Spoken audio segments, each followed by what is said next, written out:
That record just mentioned of the furthest humans have ever flown, set by the Apollo 13 astronauts in 1970.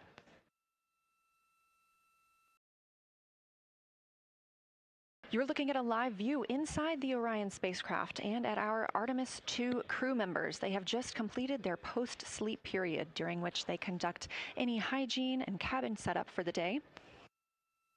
They also had a chance to eat breakfast before we got into our daily planning conference.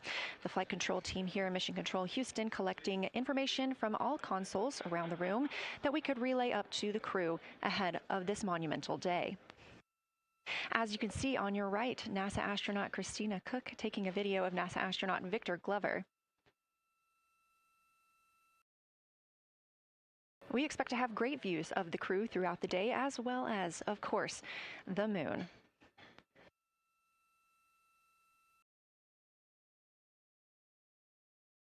We expect to surpass that Apollo distance record in 55 minutes and 50 seconds.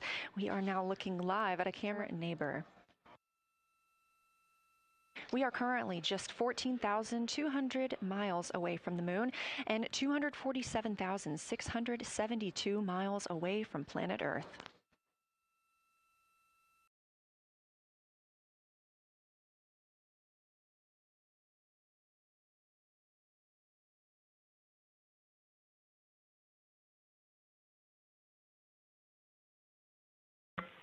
Houston, integrity for AGA.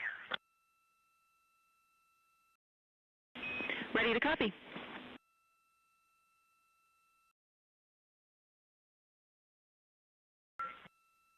Carbon dioxide 2.3, oxygen, which has the alarm, 26.3, 73.1 degrees, 10.3 psi.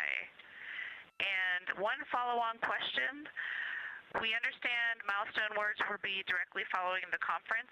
Will that take the place of the PAO event, or will the PAO event still take place per the timeline?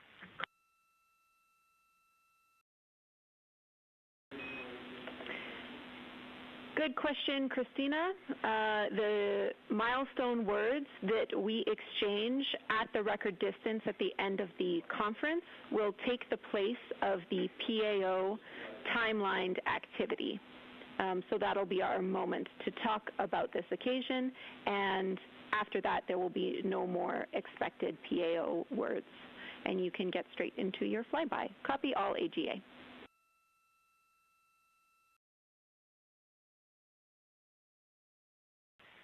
Okay, thank you. And final clarification, even though it's taking the place of it, it will all just be on OE1 with HHP camera, no additional video. Is that right? Affirm.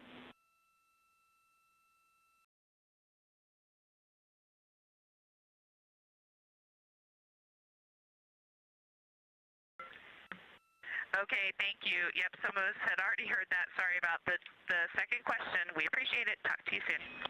No problem.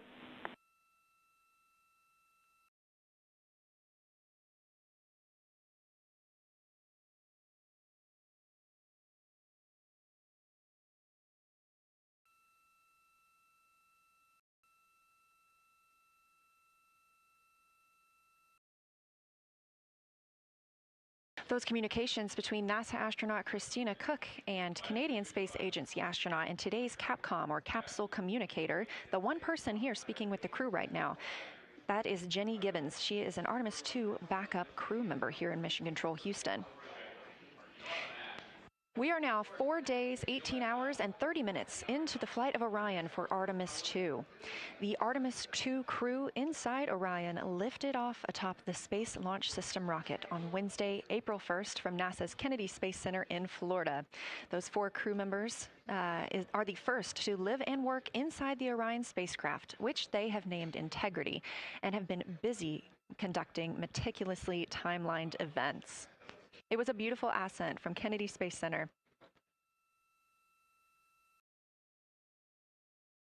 One of those early events was the proximity operations demonstration, during which NASA astronaut Victor Glover, the Artemis II pilot, manually flew Orion after having just detached from the interim cryogenic propulsion stage as if they intended to dock. This was practice for future Artemis missions, during which astronauts in Orion will dock with the lunar lander that will take them to the surface of the moon. About 24 hours after launch, 25 hours actually, Orion then conducted TLI, the translunar injection burn. This 5-minute, 50-second burn committed Orion to departing high Earth orbit and set us up for today's flyby. That translunar injection burn also served as the spacecraft's deorbit burn. It slingshots Orion around the moon and sends the crew on a free return trajectory, with splashdown approximately 7:07 p.m. Central on Friday, April 10th. Last night on Flight Day 5, the crew entered the lunar sphere of influence, the point at which the pull of the moon's gravity will become stronger than the pull of Earth's. We've also been getting some great views inside the cabin of the crew members living daily life, from working out to eating, taking photos, and making memories together. But they've also been taking some beautiful views of our home planet and of the moon, and we expect many, many more of those following today's activities.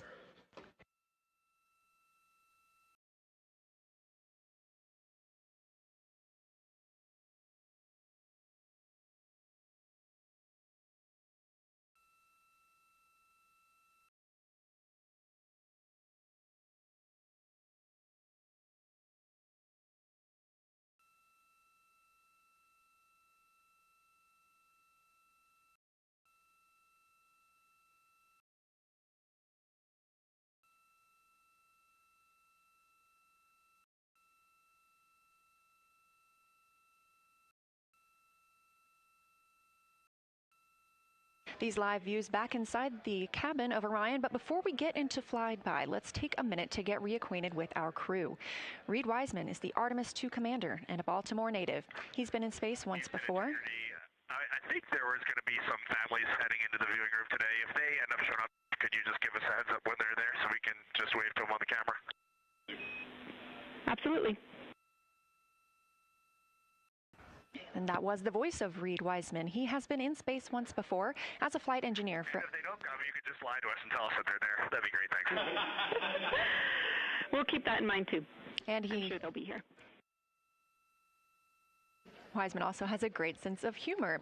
He was aboard the International Space Station from May through November 2014 as part of Expedition 41. This was a 165-day mission during which he and his crewmates completed more than 300 science experiments in areas like human physiology, medicine, science, earth science, and astrophysics.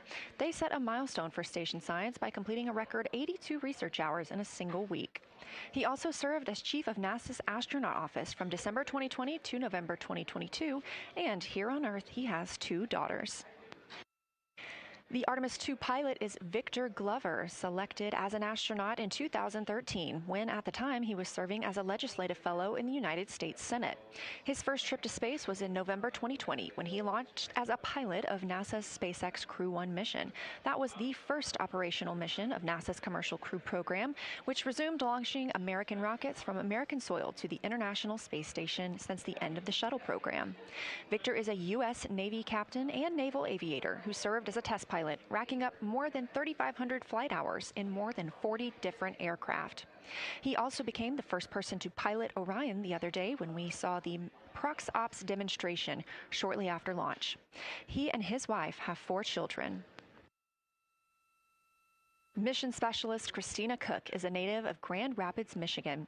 She was selected to the Astronaut Corps in 2013, the same class as Victor Glover. She served as flight engineer on the International Space Station from March 2019 to February 2020. During that time, Cook set a record for the longest single spaceflight by a woman with a total of 328 consecutive days in space. She also participated in the first ever all-female spacewalk with her friend and colleague, Jessica Meir, now living and working aboard the International Space Station yet again. Before becoming an astronaut, Christina helped build space science instruments and led scientific fieldwork in some of the most remote environments on the planet. Her hobbies include surfing, rock climbing, community service, yoga, travel, and photography, and she is certainly getting a chance to do that. First-time flyer, Canadian Space Agency astronaut Jeremy Hansen is flying to the moon as a mission specialist on the Artemis II mission. The London, Ontario native was selected as an astronaut in 2009. After that, he worked as Capcom at NASA's Mission Control Center here in Houston. Capcom stands for Capsule Communicator and is the single direct voice communicating with the astronauts in space. He also participated in training exercises like living on the ocean floor off the coast of Florida to simulate deep space exploration for 7 days. In 2017, he became the first Canadian to lead a NASA astronaut class, and he also enjoys getting out on a sailboat, rock climbing, and mountain biking. And he and his wife have 3 children.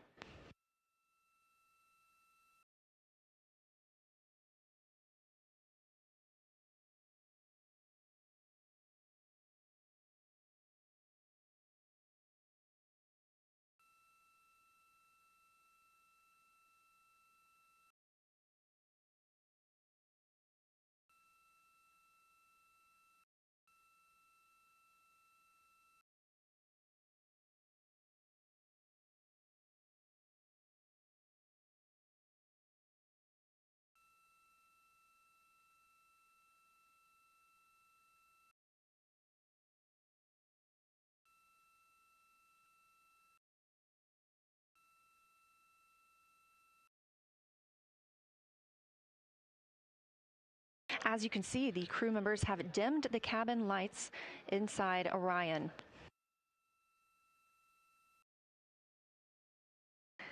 As they prepare for their lunar flyby, they'll be configuring the cabin as they'd like to have it to allow for proper positioning as they move about to and from the windows, taking photos of the moon. Dimming the lights also helps prevent reflections from inside Orion onto the windows.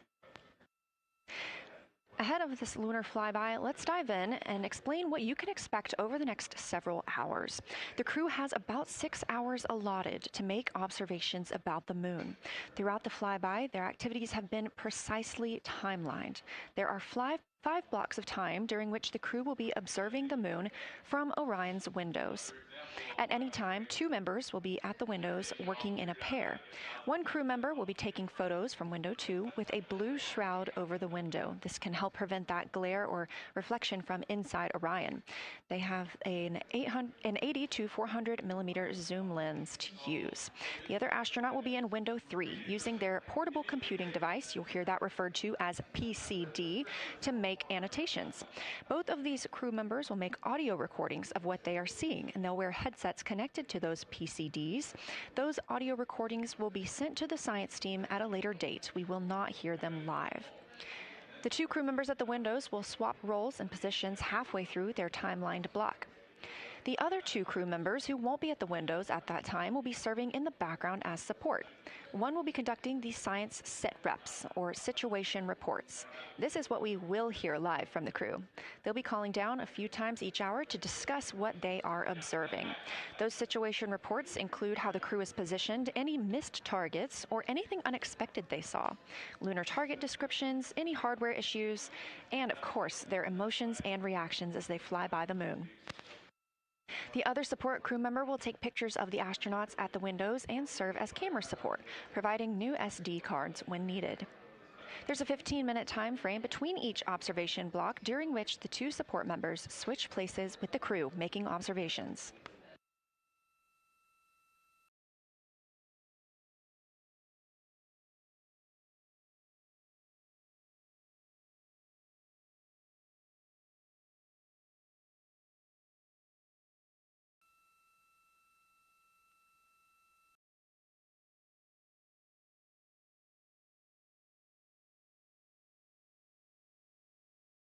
Two views, both coming from Orion. There on the left, the inside of the spacecraft, and on the right, a view of our moon, the destination for today.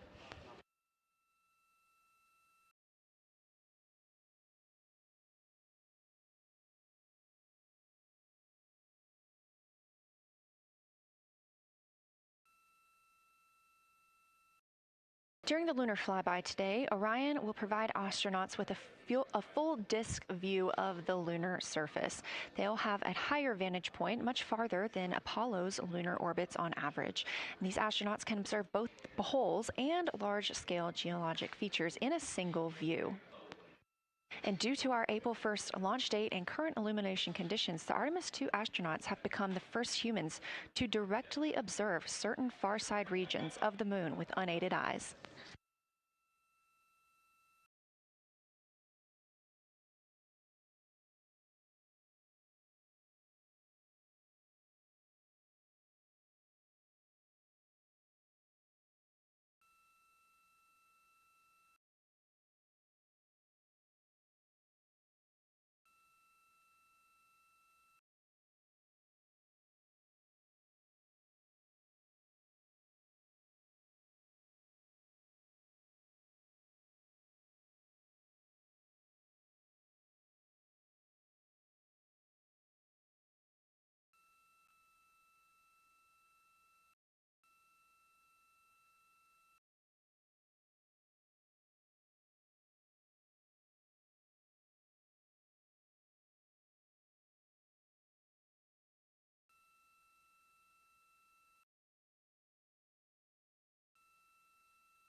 Great, thank you.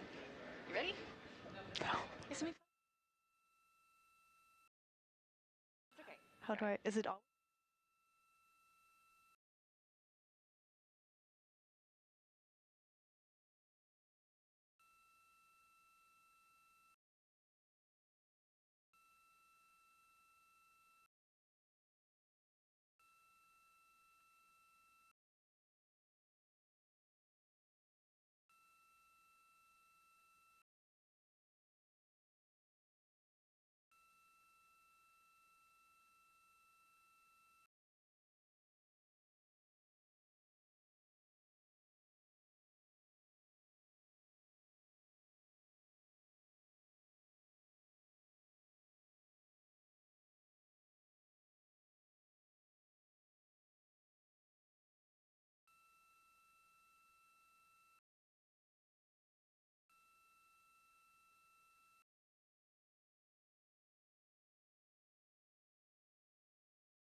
We are now 36 minutes until we see the Integrity crew pass the Apollo 13 distance record. And joining me on console, I have Julianne Gross, the Artemis curation lead. Thanks for joining me today.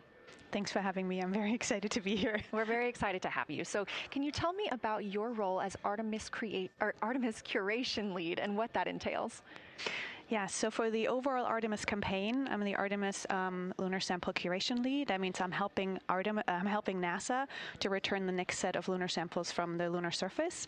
And for Artemis II specifically, I'm one of the science theme leads, and specifically I'm responsible, or the voice, for impacts, poles, and landing sites. Fascinating. So what helped us select the targets that the crew is going to be photographing today? So we had a plan coming in where we basically made a list of all the available targets during the April launch window, because before you launch, we wouldn't exactly be sure which targets would be visible. And so once we launched, we then were able to cut down on that list and prioritize our targets. And the 5 theme leads came together and really discussed and talked through which the long lens configured for lunar flyby. Which targets we could then which targets we could then see and prioritize. And so that made it into our plan. We worked then with timeline to make sure that all the targets are visible. Some targets are time dependent, like Earthset or Earthrise, and some targets will rotate out of view when integrity starts going around the moon. And so we put these in early so that the crew has a chance to describe those to us. Fascinating. I cannot wait to hear what they have to say. So we just heard them say that their long lens is configured. That's very exciting. And for us, when we look at the moon from Earth, what features are we seeing that the crew will also fly by today? Yeah, so I really hope that people on Earth who are in nighttime will look up into the moon tonight. The features that the crew will see that we can also currently see is Aristarchus Plateau. Grimaldi is another feature.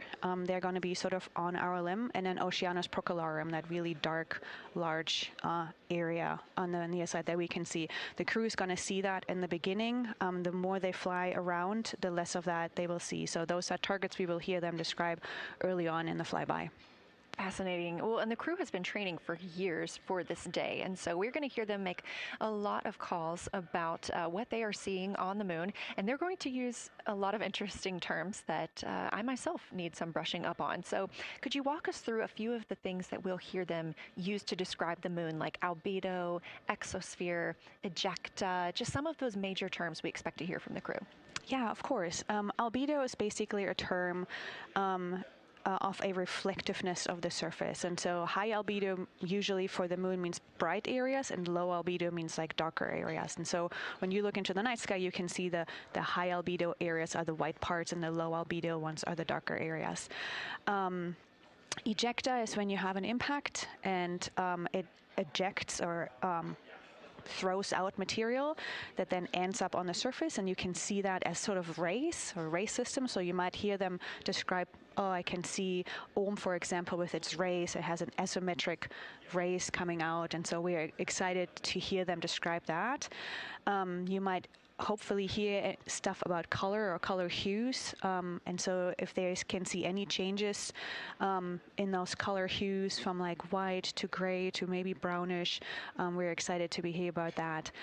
Exosphere is the almost no existing atmosphere of the moon. It's barely there. But there is dust on the lunar surface that can get lofted up through electrostatic forces. And when the sun goes behind the moon, it can scatter forward on those dust particles and sort of like create a little glow on the horizon. And so we're really excited to see if the crew can actually see that. This is so exciting. Thank you so much for walking through all of that with us. Julian Gross, Artemis Curation Lead, we really appreciate you joining us here today, and good luck to your team. Thank you. I'm really excited to be here. We are now MET 4 days, 18 hours, and 49 minutes into the flight of Orion. This view of the moon from the Orion spacecraft as we get closer and closer.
We're live here in Artemis Mission Control at Johnson Space Center in Houston, Texas, just about 32 minutes away until the crew surpasses the record set by Apollo 13 as the farthest astronauts to ever leave Earth. This view coming from a camera mounted on the tip of one of Orion's 4 solar arrays. Each array has a camera on its tip, and so we anticipate getting views throughout the lunar flyby. Of course, except during the point of loss of signal when the spacecraft flies behind the moon.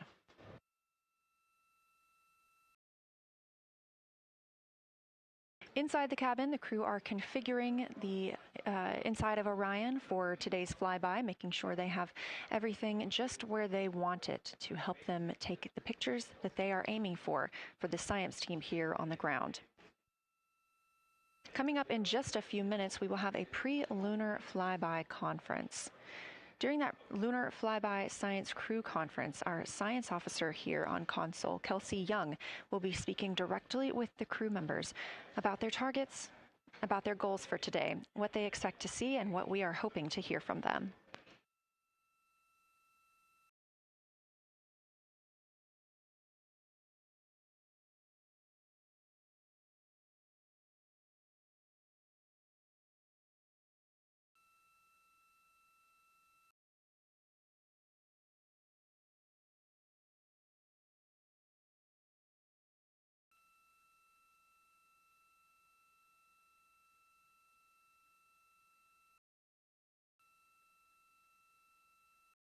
We have a lot of milestones coming up today, so make sure you don't miss them. The first coming up again at 1:56 p.m. Eastern Time, the crew will pass the distance from Earth record set by Apollo 13 in 1970. At 2:45 p.m., lunar flyby officially begins. The crew will have that time on their schedules to begin photographing and providing audio recordings of what they are seeing on the moon. At 7:02 p.m., Orion will make its closest approach to the moon, approximately 4,070 miles away. Of course, all of these numbers are going to have to be confirmed following the flyby. These are estimates, and we are working with orbital mechanics. At 7:07 p.m., Orion reaches its maximum distance from Earth, approximately 252,760 miles away from us all. At 8:35 p.m., the spacecraft will enter a solar eclipse. The crew will become the first to see a solar eclipse from the moon.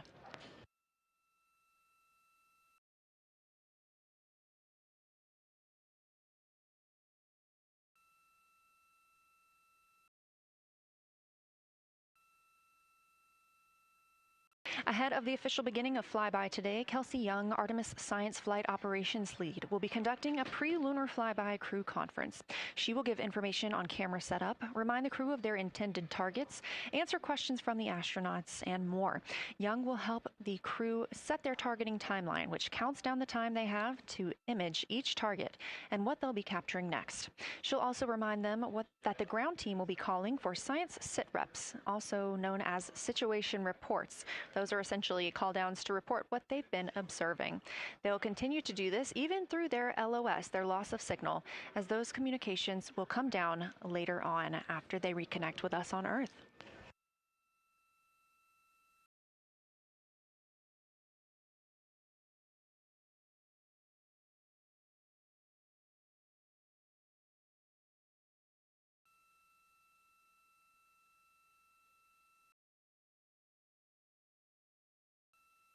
This view in the cabin, you can see the crew members are already using their cameras, getting set up, and they have dimmed the cabin lights to allow them better visibility outside of the windows and fewer reflections. Now, 28 minutes until they become the humans to travel farthest from our planet.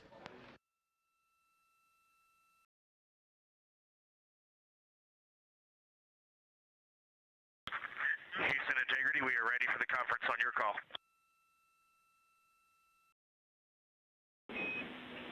Houston is ready for the conference, passing you over to Science.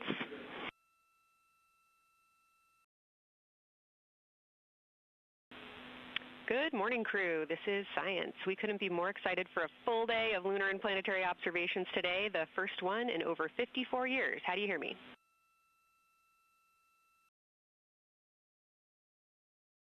We hear you loud and clear, and Kelsey, you just got to know you're pulling us away from the moon right now, so let's go. Message received. I will keep it tight here. I did just want to start with a thank you on behalf of the Lunar Science team and the entire lunar and planetary science community, of which you are absolutely a part, for what you've already done in this mission and what you're going to do today to inspire the next generation of scientists. I have to say Moonjoy is the new term that's already become our team's new motto, so thanks for that. In this conference, we'll cover hardware and config reminders, and then I'll just briefly, as you said, cover today's science plan. I'm assuming you already have your LTPs up. Confirm that, and I'll jump quickly into the cabin config reminders.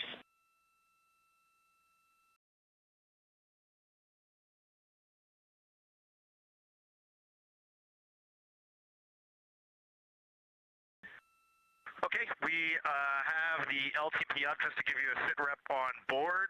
You've got Reed and Christina on one PCD, and Ike has his own, and Jeremy has his own.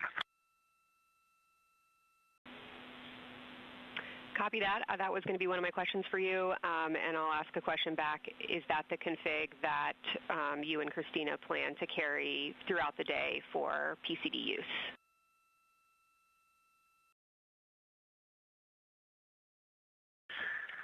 Negative, Kelsey. Our plan for PCD use is we have run the power cables to Windows 2 and 3, and we are going to leave one PCD. The yellow PCD will be in window 2, and the green PCD will be in window 3, and we will do that the whole day. And then the red PCD will be a rover.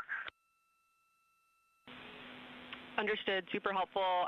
Recommend when you guys switch in and out of PCDs to add your initials to your OneNote annotations, just so we can keep track of whose is who. And then given that you have 3 PCDs instead of 4 for the data transfer at the end of the day, recommend making a new subdirectory entitled For Science for your own photos, or with your initials, that we can keep track of which pictures came from which flashcards.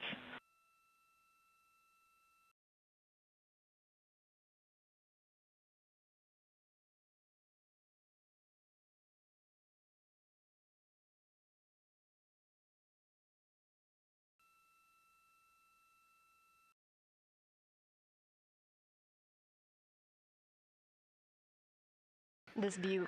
So, Kelsey, I just want to here's what we're doing. We have community cards in all cameras on board, and then when each astronaut approaches their camera, the intent is they will put their card into that camera for photos and then put the community card back in at the end of the session.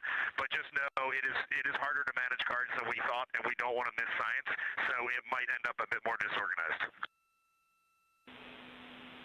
Understood. Thanks for that essay. Just read the flashcard numbers down when you get a chance, and we'll follow your lead on the best thing to do operationally during the flyby. With that, I'll move on to Windows. So the window characterization DFTO you guys did a few days ago confirmed that window 2 is ideal for imaging, so no change to config of photographer in window 2, observer in window 3, and science sit reps in window 1.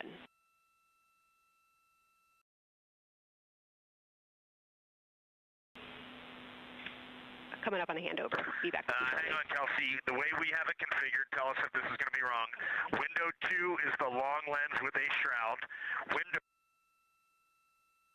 As you heard, Science Officer called to the crew. We are now in a handover time period. We will regain communications with the crew very shortly.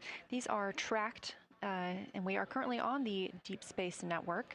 This is the first time humans have used the Deep Space Network in over 50 years, given that we currently use the Tracking Data Relay satellite systems for the International Space Station.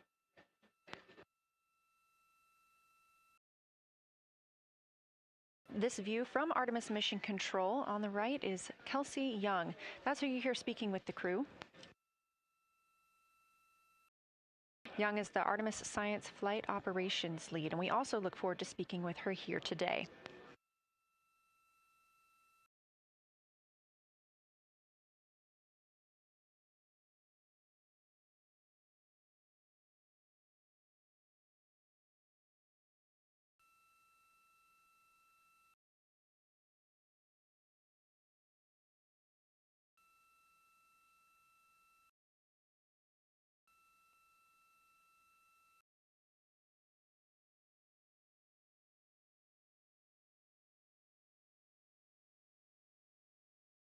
Again, we are just about 22 minutes until we reach the Apollo record. We are in a handover of satellites with the crew aboard Orion. The T-shirt shroud for the Z9 and solar, and then window 3 will be for visual observations, and window 4 is for floater. And thanks,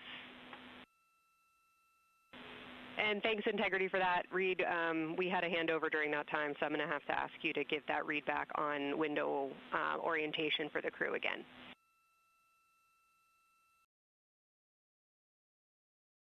Okay, we are happy to change it, but the way we have it configured right now is window 1 has a T-shirt shroud for the Z9 for solar. Window 2 has the shroud for the long lens for both lunar and solar. Window 3 is for visual observations. Window 4 is for floater. And then the docking hatch window has had a great view, so we've done a lot of mapping through that as well. All right, copy all, Reed. A note just on the window 1 T-shirt shroud that you can remove that for the lunar observation block if you want to, if you want that extra view for another floater, but defer to you guys on that. You are go to use the full 400 millimeter zoom on the long lens, but where possible, try to keep the end of the lens flush with the window to prevent imaging through the multiple window panes at an angle. And if you have to take an image at an angle, recommend you limit the max focal length to 200 millimeters or simply acquire the images at multiple focal lengths. Last imaging update as a result of the DFTO is that if you can take the images out of the left side of window 2 where possible, that is the best half the window. Understand that might not be possible with the shroud. Any other imaging questions from you?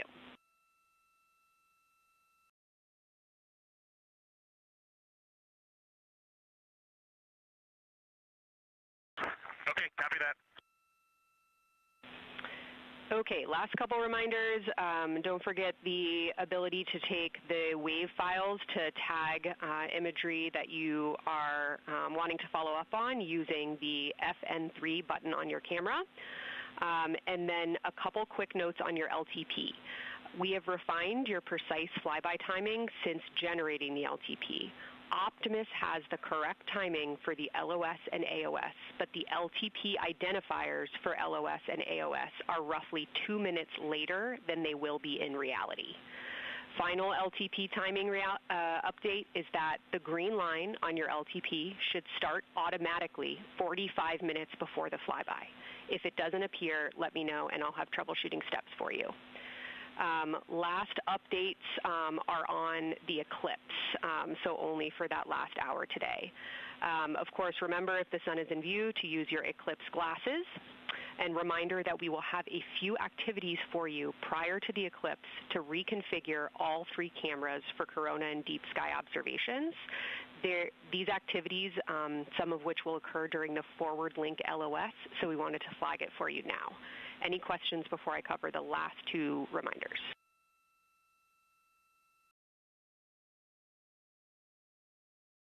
No, we have no questions on that.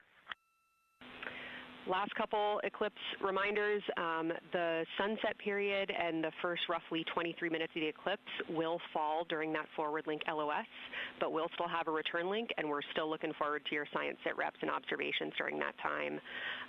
And I do have a reminder for you on your preferred starting config for the eclipse in terms of role responsibility. Let me know if you want me to read that up or if you guys have that in your minds already. And if no other questions on config, I'll give you a few science-focused reminders.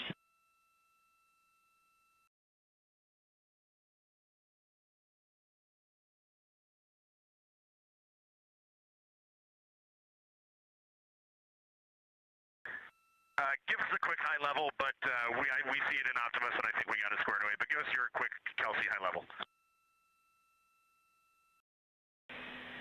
Okay.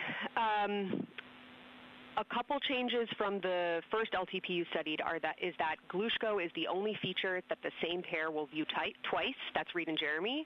That's why that's the only target you see that is marked as 1 of 1 and one of two and two of two.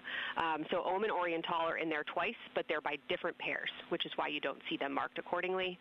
A note from feedback on your observations so far over the last couple days, a reminder that if you note structure and texture as well as color and albedo, please note any correlation between the two, and also a reminder that negative observations are still valuable science. So a lack of color or a lack of structure associated with color is also valuable. A reminder also that your observations so far indicate it will likely take some time for your eyes to adjust. We especially heard that around your terminator observations and your color observations. So reminder to know that your eye adaptation is going to kind of come in throughout your shift, and let us know when you start to see that nuance. Last reminder is around Earthset and Earthrise. When you're viewing us back here at home, you'll be looking directly at Asia, Africa, and Oceania. So I'm sure people watching from those places here on Earth will want to give you all a wave as you take their picture. Any other questions for me?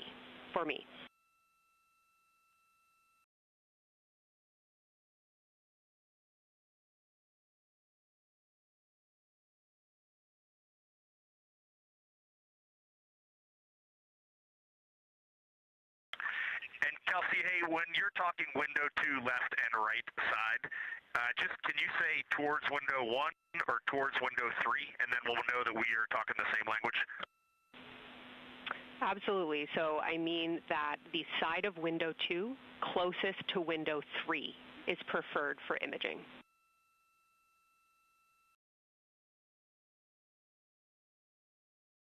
Okay, the side of window 2 closest to window 3 is preferred for recording. Stand by, we'll talk to the crew.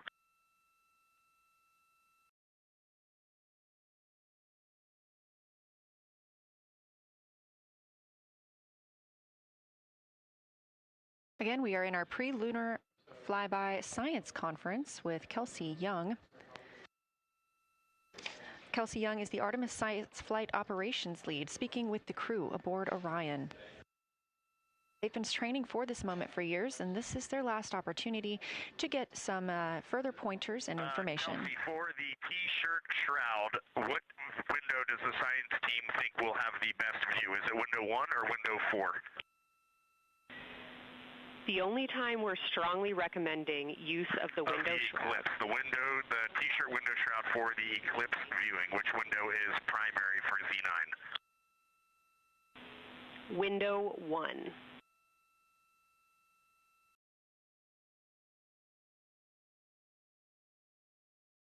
Okay, awesome. So we have got that all set up. And just to be 100% sure, window 1 is the most port window by the food warmer. Window 2 is right in front of seat 1.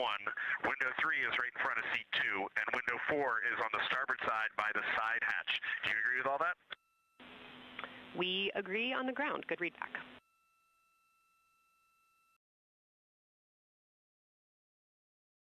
Okay, that's awesome. Kelsey, we're going to close with happy words. It's just incredible. I wish you were up here to see all the smiling faces, to hear all these terminologies being thrown around, and we are just fired up to get started on this day. Let me pass the mic around if anybody has anything to add.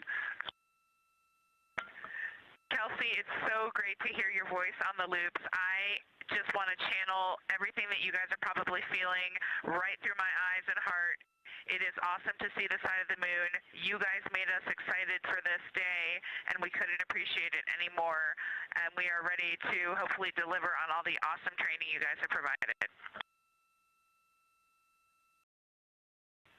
I'll just add, Kelsey, it is blowing my mind what you can see with the naked eye on the moon right now. It's just unbelievable. Kelsey, and to the whole Lunar Science team, all of you, all the work you put into this, we're just grateful. Can't wait to get going. And thank you for the tipper, for Carol Crater, and for Integrity. We can see them, and we've imaged them, and can even see with the naked eye. Quite impressive. Thank you so much. Beautiful words, you guys. Thanks so much. And I got video of the science team right now, and they are all absolutely buzzing. Looking forward to today.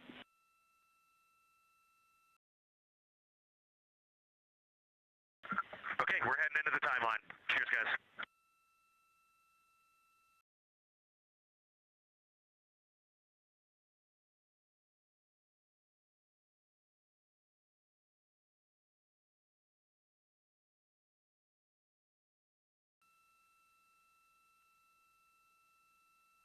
Of the Pre-Lunar Flyby Science Conference with Dr. Kelsey Young.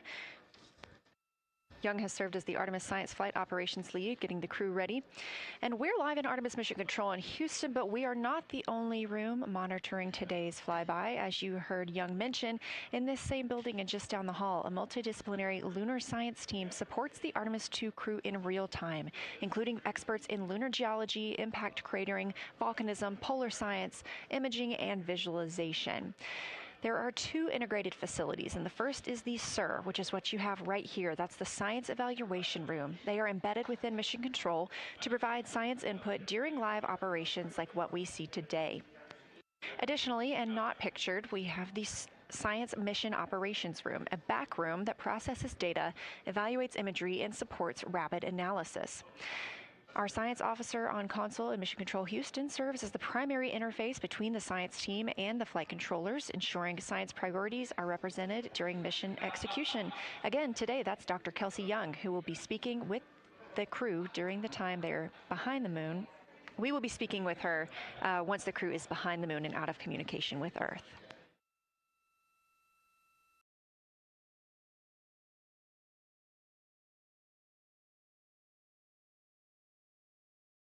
Back inside the Orion spacecraft on your left, closest to the camera, NASA astronaut Christina Cook. To her left, NASA astronaut Reid Wiseman. To his left, Canadian Space Agency astronaut Jeremy Hansen. And all the way in the back, NASA astronaut Victor Glover, our Artemis II crew.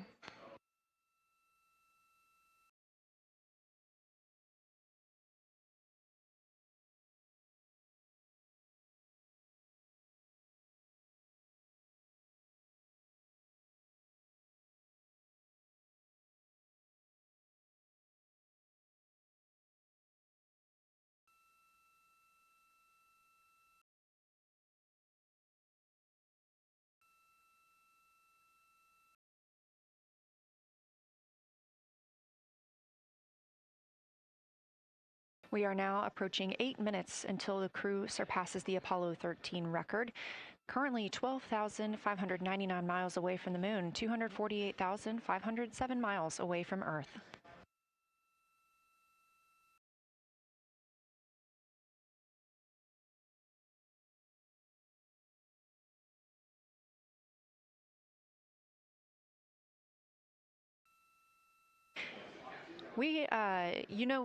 You may also hear the Orion spacecraft referred to today as Integrity.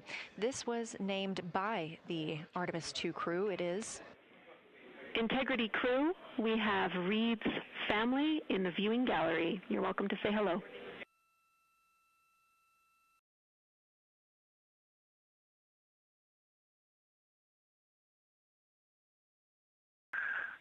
Well, whether you're being serious or you're kidding around, that is awesome to hear. Thanks, Jenny. And hello to Ellie and Katie. I don't know who else is there, but it's great to know that you're in mission control right now, following along. We are having a blast up here, and the view of the moon is absolutely amazing.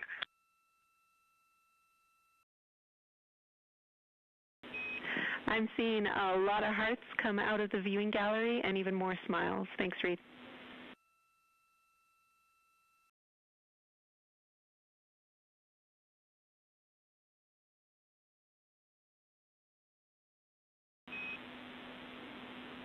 Copy heart, copy bracelet.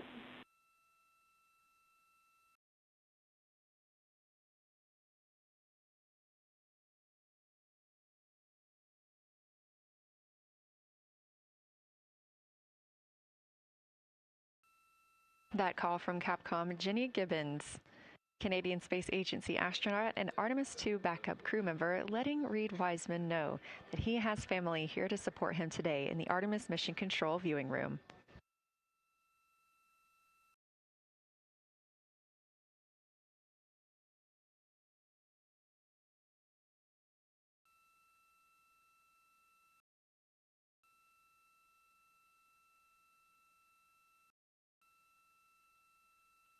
As I was mentioning, we have the Orion spacecraft flying today.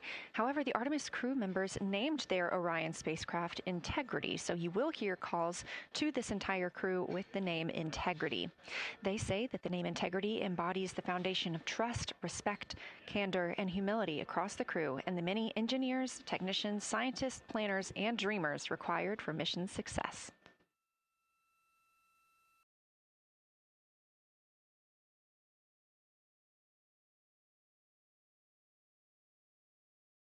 This view live from the outside of Orion as we continue. Preparing for our lunar flyby, now less than 5 minutes from surpassing the record set by Apollo 13 astronauts for the farthest humans to travel from Earth. This will not be the farthest that Integrity travels today. They will continue until they reach approximately a distance of 252,760 miles. That would be about 4,105 miles farther than Apollo 13. However, these numbers are our targets, and we will get confirmation on those numbers as soon as we possibly can and share them with you all.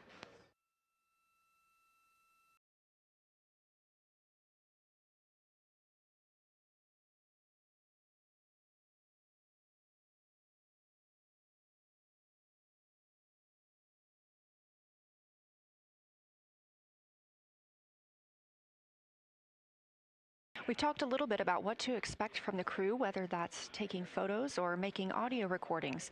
To get a little more detailed, Reed Wiseman and Jeremy Hansen will be up first to capture imagery and record audio on the portable computing devices. You hear those referred to as PCDs, while Victor and Christina serve as the support members. The crew will switch windows and roles halfway through their shift, and 1 hour and 5 minutes later, Victor Glover and Christina Cook will be the next crew members at windows 2 and 3 to take photos and make annotations, while Reed and Jeremy take on those support roles. There are 5 viewing blocks, and the crew will swap out with each one. During 2 of the blocks, the 2 support members will also be able to enjoy their midday meal.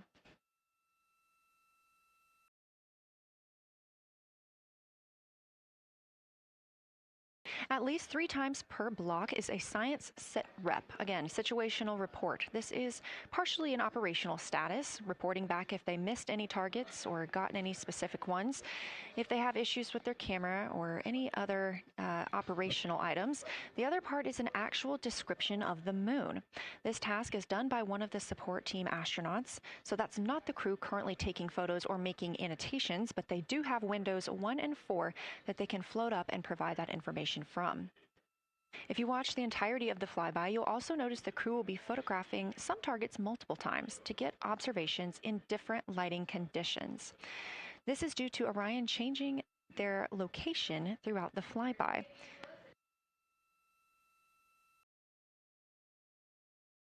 What this crew will be able to capture in a couple of hours of the same targets in different lighting would take orbiters years to do because of solar and spacecraft positioning.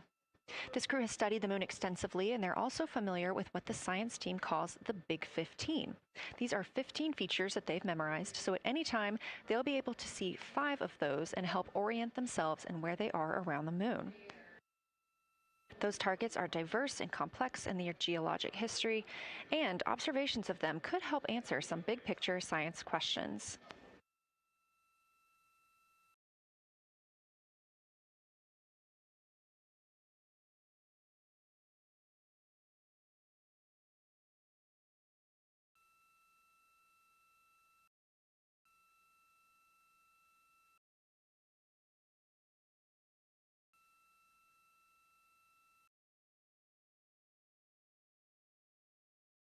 If you've been following the mission, you can see that the configuration of the cabin is a little bit different than what it looked like on launch day. After ascent, the crew were allowed to reconfigure their spacecraft, and you can see that they've taken down seats. They have also taken away footrests. This gives them more opportunity to move about the spacecraft.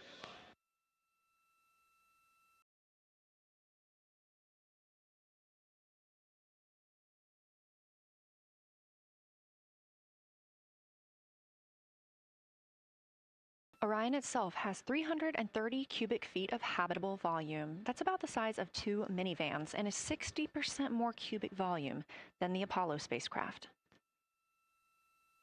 We are standing by for the Integrity crew aboard Orion to surpass the Apollo 13 record.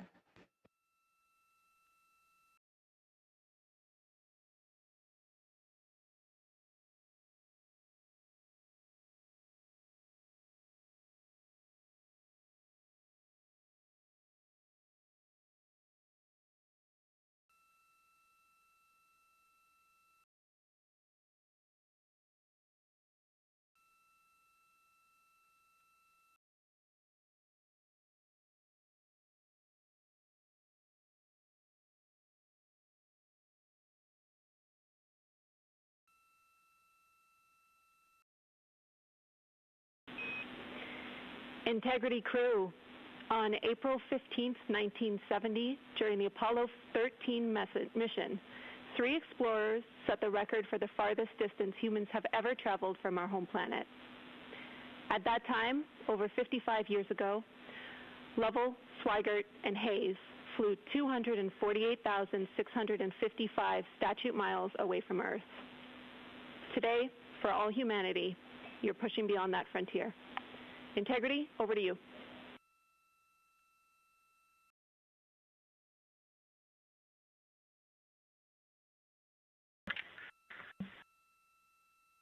Yeah, from the cabin of Integrity here as we surpass the furthest distance humans have ever traveled from planet Earth.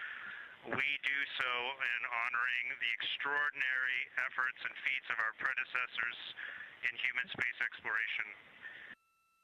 We will continue our journey even further into space before Mother Earth succeeds in pulling us back to everything that we hold dear. But we most importantly choose this moment to challenge this generation and the next to make sure this record is not long-lived.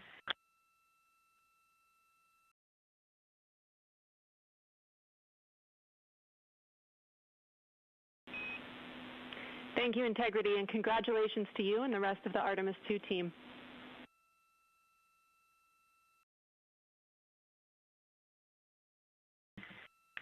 Thank you, Houston. We have a couple more things we'd like to take this moment for. Our science team helped us out with a couple of relatively fresh craters on the moon that have not been previously named, and our crew would like to propose a couple of potential names for those items or those areas.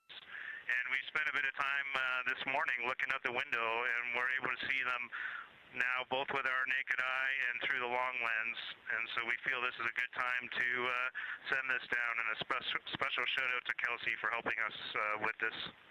The first one we'd like to suggest is a named crater in honor of our great spacecraft, Integrity. And so if you were to look at Oriental on the far side and then draw a line straight up to Ohm on the far side, relatively in the middle is an unnamed crater, and we would like to suggest it be called Integrity in the future. And the second one, and especially meaningful for this crew, is a number of years ago we started this journey in our close-knit astronaut family, and we lost a loved one. And there's a feature in a really neat place on the moon, and it is on the near side, far side boundary.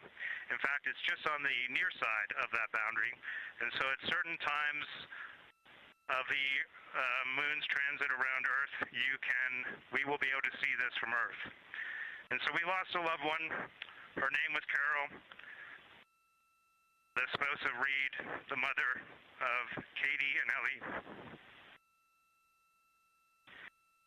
And if you want to find this one, you look at Glushko, and it's just to the northwest of that, at the same latitude as Ohm, and it's a bright spot on the moon.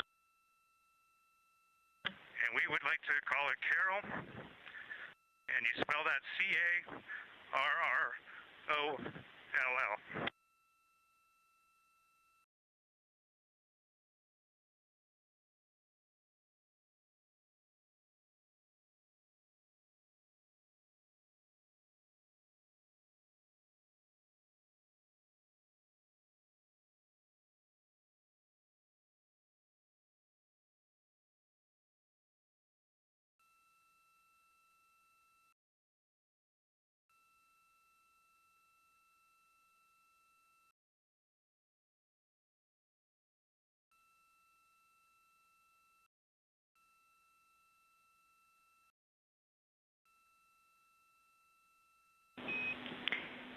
Integrity and Carroll Crater. Loud and clear.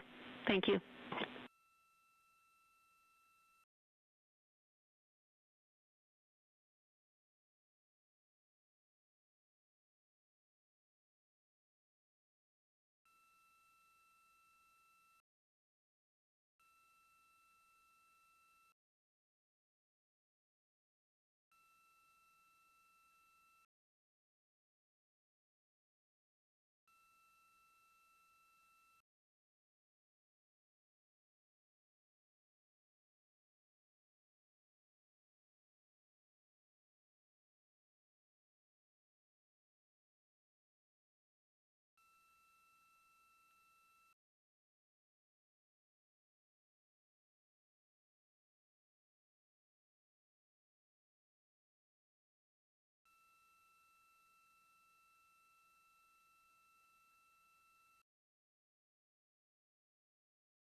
As the Artemis II crew passed the record set by Apollo 13 for the farthest humans to ever fly from Earth at 12:57 p.m. Central Time, 1:57 p.m. Eastern Time, Canadian Space Agency astronaut Jeremy Hansen shared. We're getting ourselves all put back together now, and we are going to dim the cabin lights and prepare for our science objectives ahead. Thank you. Sounds good. We're doing the same down here, and you're maneuvering to your observation attitude.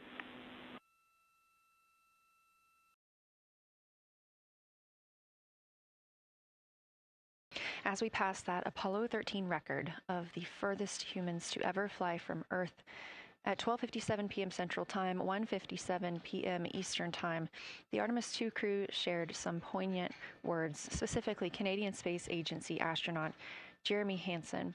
The crew also called down 2 craters not yet named that they would like to name. One, Integrity, in honor of their spacecraft, which they have named. That's near the Ohm crater. Another near Glushko, which is a bright spot, named Carroll, in memory of Reed Wiseman's wife.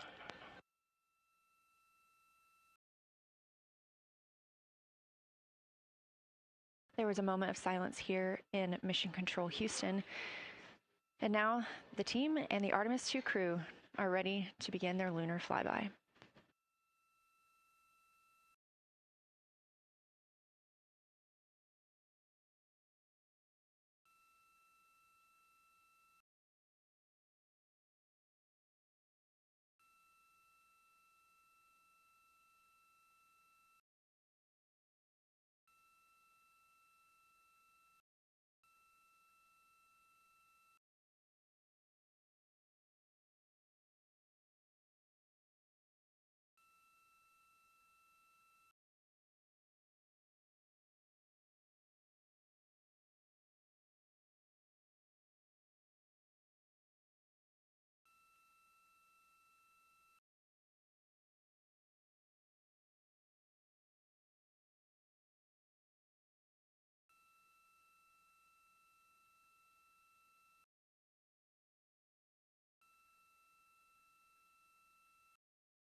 We are 4 days, 19 hours, 31 minutes mission elapsed time of the flight of Artemis II, our 4 astronauts aboard Orion. Today is our lunar flyby day.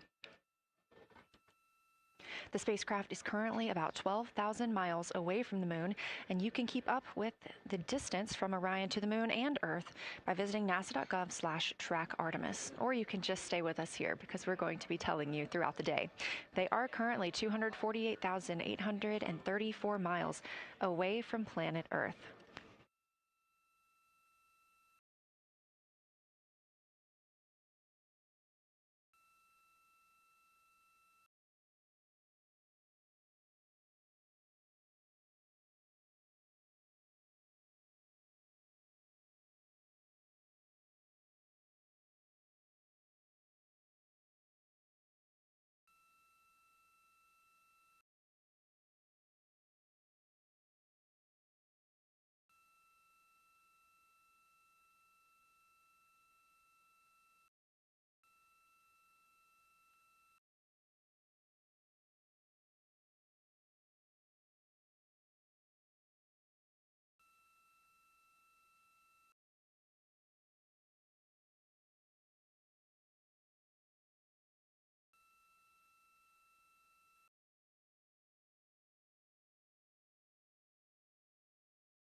Coming up next on the crew's timeline today will be their cabin configuration portion.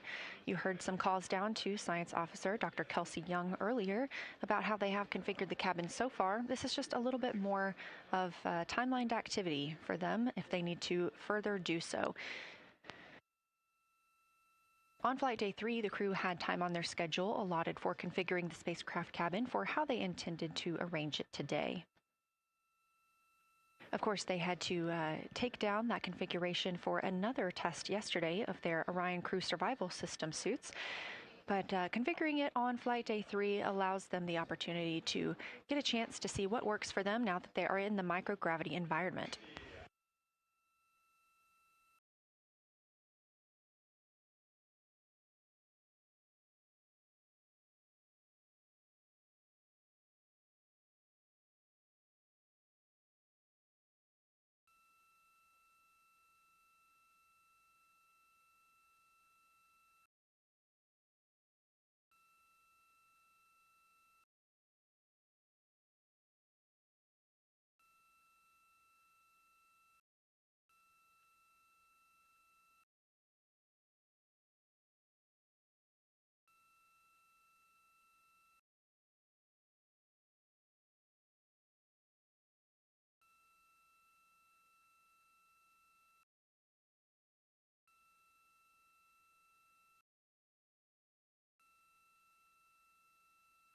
Again, the crew is about to begin their cabin configuration portion of their timeline, though they have been working that already, as well as potentially during their post-sleep period this morning. The official lunar flyby observations are slated to begin in just about 40 minutes. That's when we'll have the crew at the windows photographing the moon, as well as making calls down about what they are seeing.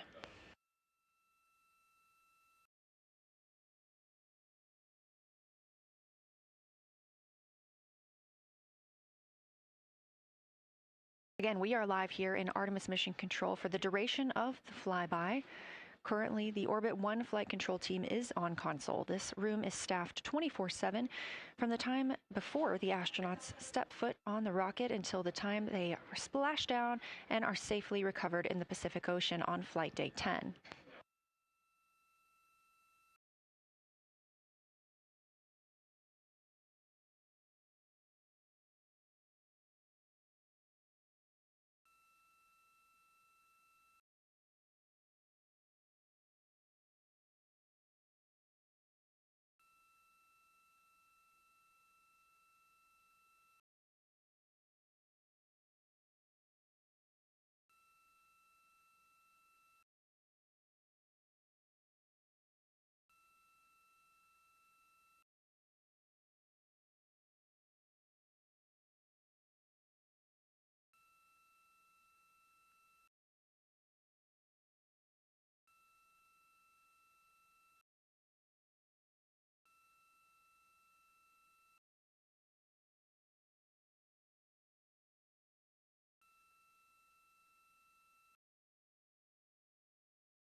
Again, this is Artemis Mission Control here in Houston. We are now 11,777 miles away from the moon. We did pass the Apollo 13 record of farthest humans away from Earth at 12:57 p.m. Central Time, 1:57 p.m. Eastern Time. That distance, 248,655 statute miles from the Earth, continuing to be exceeded by the crew. They will reach their farthest distance from the Earth around 6:07 p.m. Central Time. At that time, they will be in an LOS, or a loss of signal, with us on Earth, as they'll be flying behind the moon.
As the crew gets into their cabin configuration preparations, we are joined by Dr. Sarah Noble, the Artemis Lunar Science Lead. Thanks for joining us here today. Yeah, it's quite a day. Yeah, we are very excited. I can only imagine how you guys are doing over there. So tell me a little bit about yourself and what your role is for Artemis II. Sure. So I'm the Artemis Lunar Science Lead, so over the entire campaign, and my job is basically to make sure that as we have this big adventure back to the moon, we actually learn new things about the moon. Fascinating. So why is the moon such an important destination today?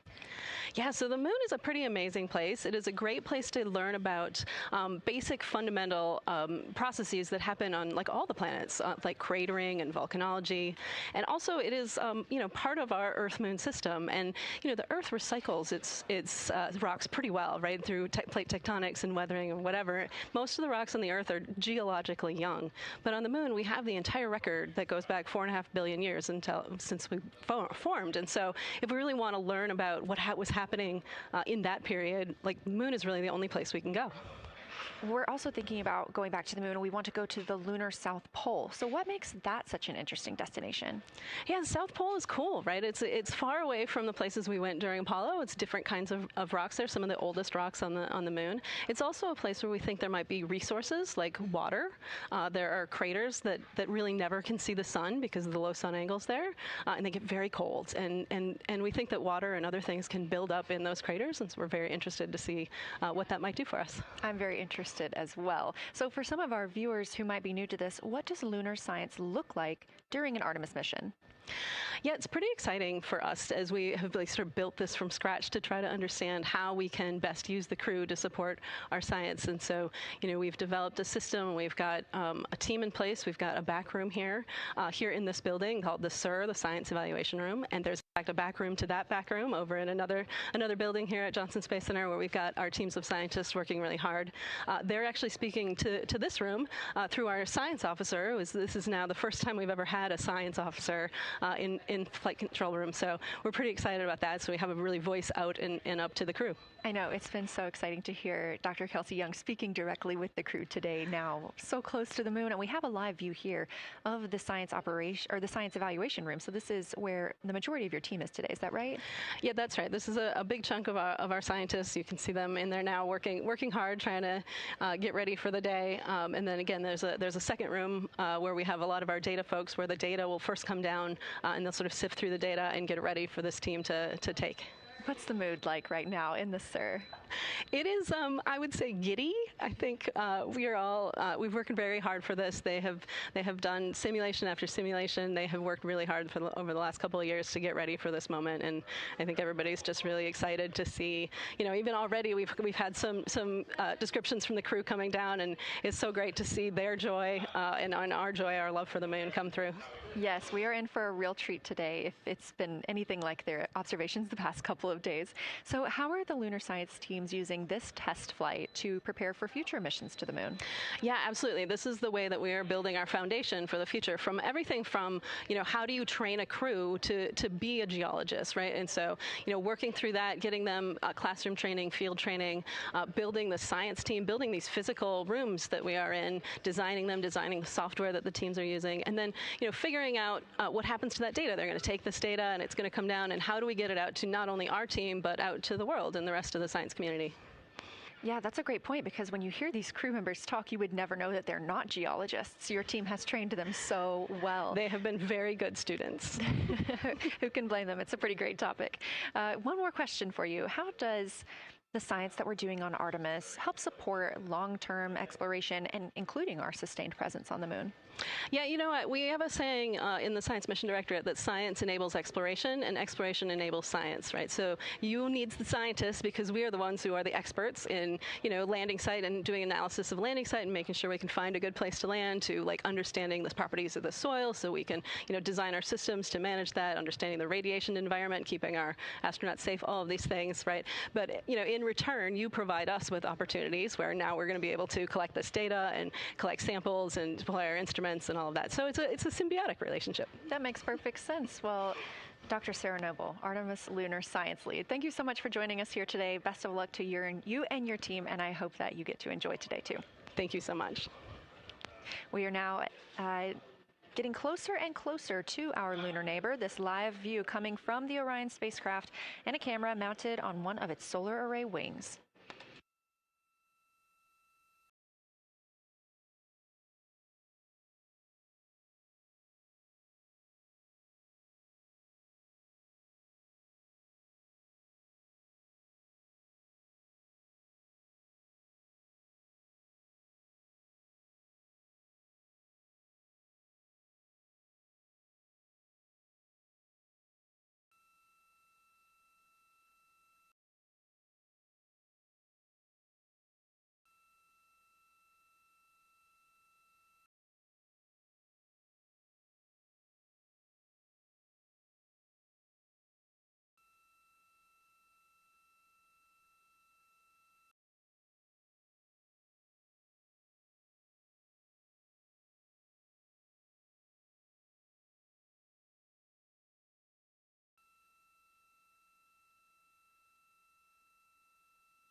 Houston integrity for camera serial numbers.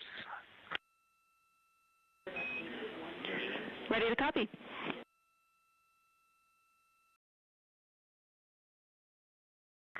Hey Jenny, these are card numbers for the various positions.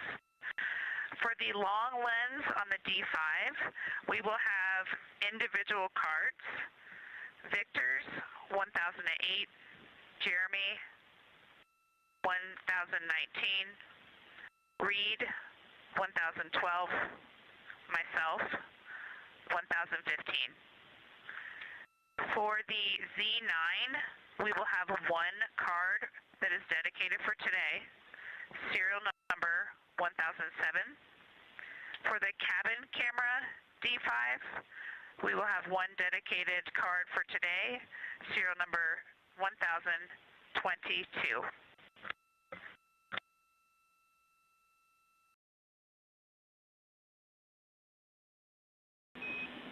All right, Christina, we copy all. Thank you.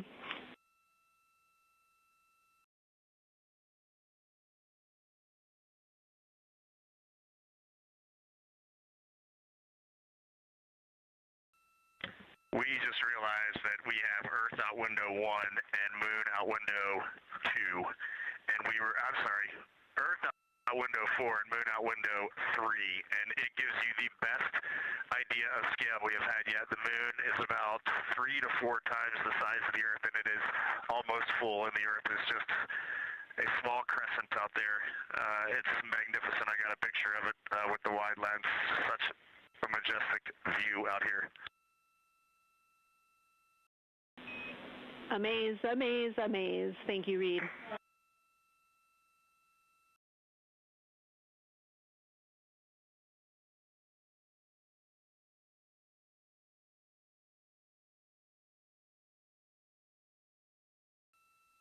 Those are some of the communications we're excited most about today. Commander Reed Wiseman calling down their view right now. Obviously a little bit different than what we can see from the solar array camera. They are looking through the windows of the Orion spacecraft, able to see at the same time.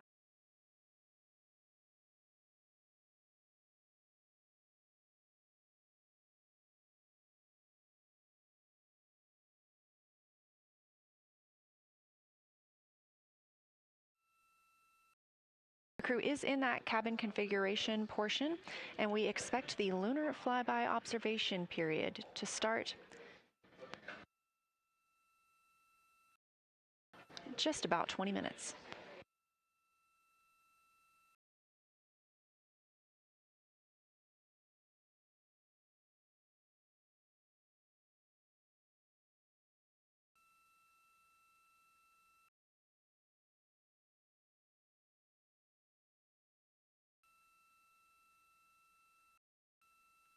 Checking in on Orion's distance and speed. They are currently traveling 1,071 miles per hour, 249,159 miles away from Earth, 11,293 miles away from the Moon, and continuing to grow closer.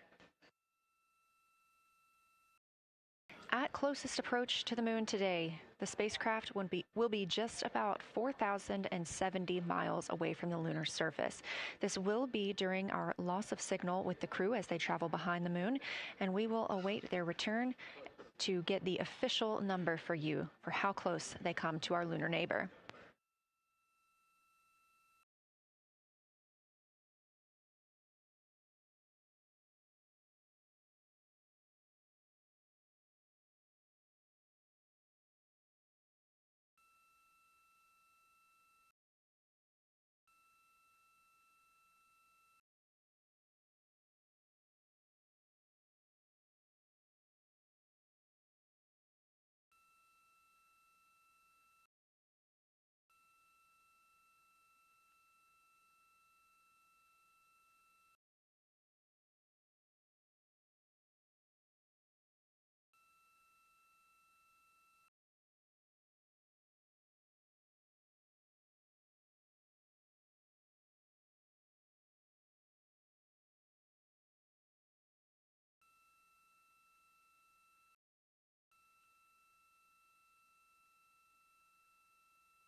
Inside the cabin today, the lunar targeting package is the primary tool guiding the crew observations and consists of two key components.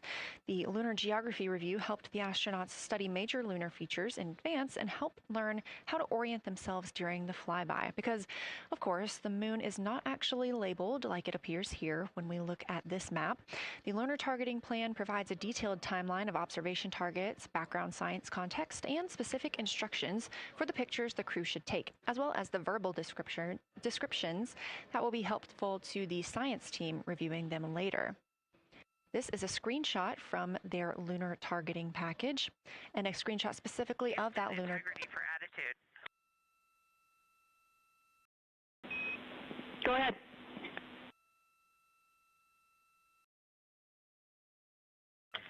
Hey, Jenny. Understanding we are in final attitude now for the lunar flyby, would it be possible to pitch the vehicle down 5 degrees? That would allow us to get the D5 long lens flush and have the least amount of window distortion. We're checking. That call from Christina Cook, NASA astronaut and mission specialist on Artemis II. Copy. The Orion spacecraft is positioned in a specific attitude to allow the crew to best see the moon outside of their windows today for this imaging opportunity. That call was a request for a potential attitude shift just slightly, another 5 degrees, to give them a better view and to give them a better opportunity to use their long lens camera.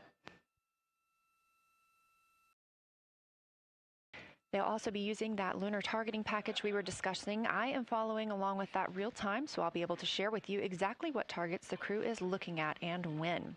They also trained with a lunar science passport. It's a little reference guide used on Earth to reinforce recognition of key lunar features. It is not on the flight, but it was a significant study tool for the crew to get them ready for launch. The apparent size of the moon will change throughout the flyby, and it'll appear roughly like a basketball held at arm's length at the crew's closest approach. That reinforces the need for careful planning and practiced observation techniques.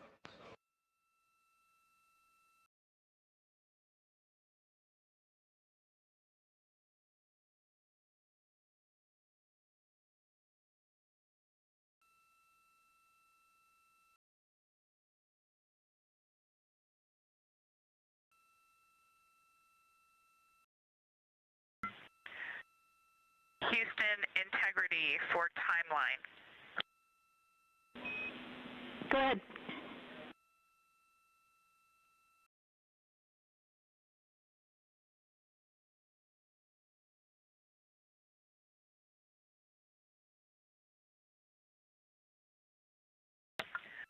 Hey, Jenny, just to make absolutely sure that we start observations when expected, we are showing in Optimus that observation time starts in about 15 minutes, and in LTP that our first target, discussion 1, starts in about 29 minutes.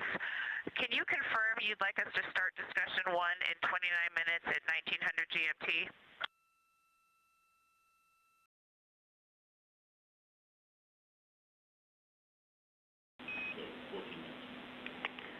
Christina, we are tracking that discussion 1 should start at 18:45. That's 15 minutes from now.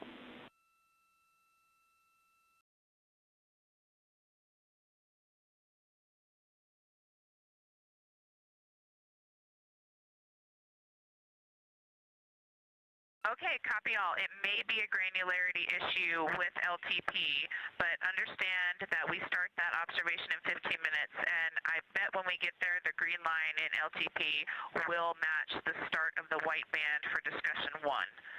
I think it's just a matter of the labeling and the granularity. Thanks for confirming. Copy, and we'll look into that a little bit more on our side as well.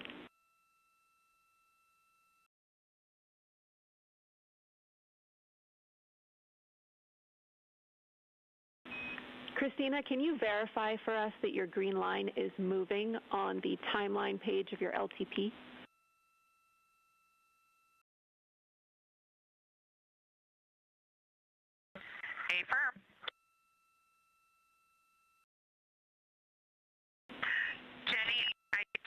good. Looking closer, I see the labels are just not aligned with start or end times of the white visible bands. It fully makes sense now, so I think we are all set. We'll look forward to starting some observations in about 13 minutes. Copy. Thanks, Christina.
As you heard discussed, we are expecting the crew's observation time period to start in about 10 minutes. First, they'll be conducting a warm-up, warming up to their science observations of the moon. They'll be discussing with each other, helping each other orient using the major landmarks that they've studied, asking what is familiar. If we roll left, port 5 degrees, that would get the moon closer to the left side of window 2.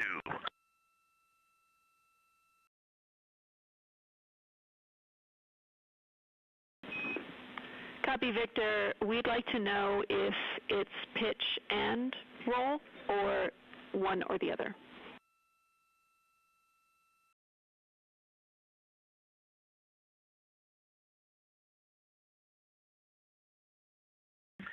Jenny, we actually thought you already put the pitch in.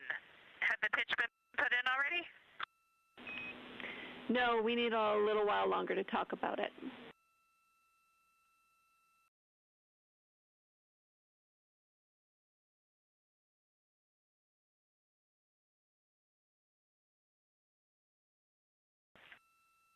So, Jenny, I guess what's happening is just as our orbit's changing, where it is in the window is changing, so maybe these fancy little adjustments aren't worth it. It's going to continue to move in the window.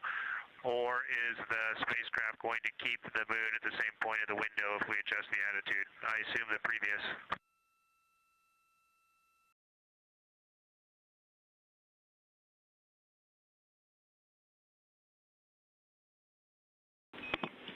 Right now, we are pointing the center of the window to the center of the moon with 2 degrees of deadband.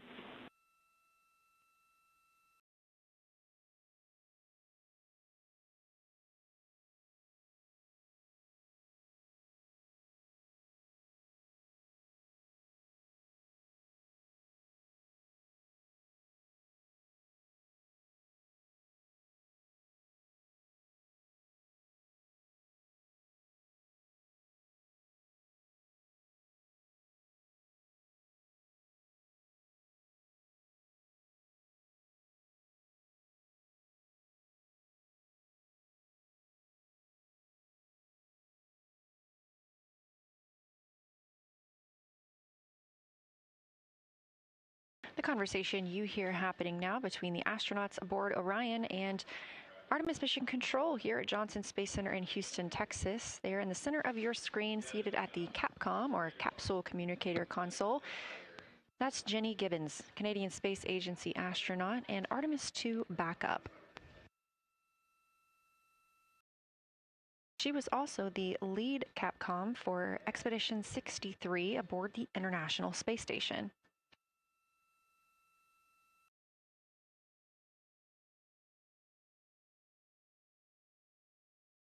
The crew is requesting some attitude changes to the spacecraft to allow them to better image the moon, our priority for today.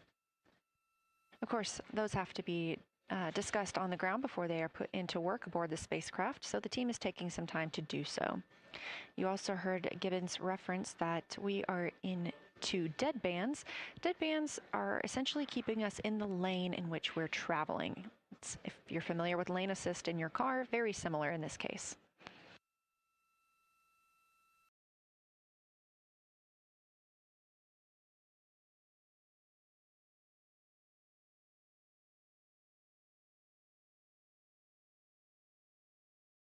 We are now 10,870 miles away from the moon, traveling 1,066 miles per hour and 249,390 miles away from Earth. Again, we recently surpassed the Apollo 13 distance record of farthest humans have ever traveled. And upon calling down some words during that milestone, Canadian Space Agency astronaut Jeremy Hansen noting that he hopes that this record that they are setting today is soon broken by future explorers.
This is Artemis Mission Control. We are standing by for the beginning of Lunar Flyby.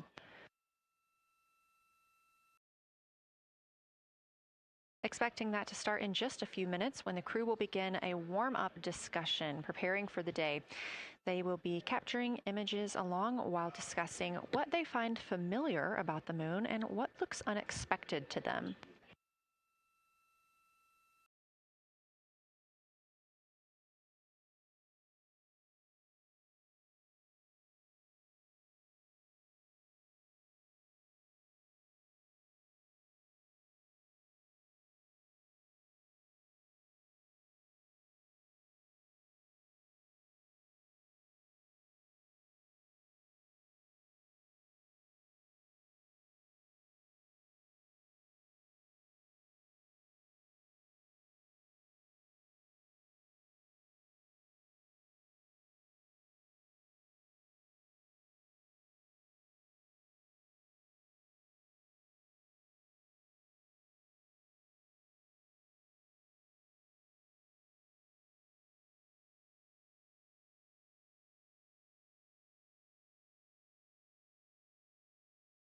Again, just minutes away from the official start of Lunar Flyby, or when it is timelined for the crew. We are currently 10,726 miles away from the moon. This view on the left side of your screen coming from the camera on one of Orion's solar arrays.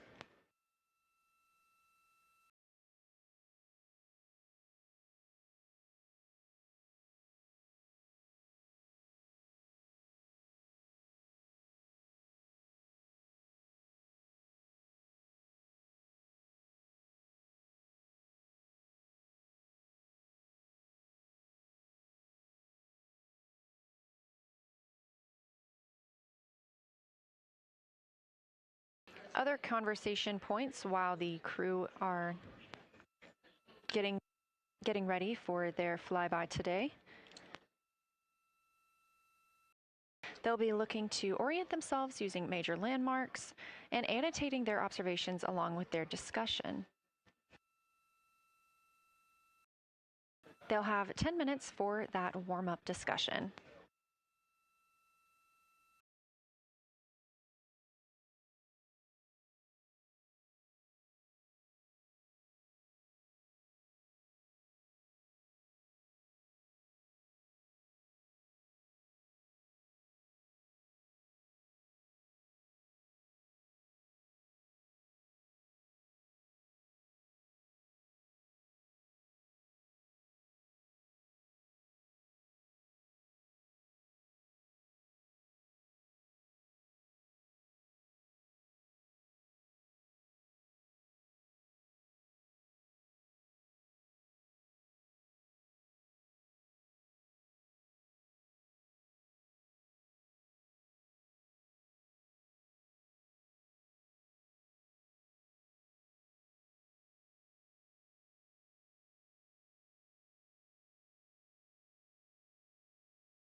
Houston integrity.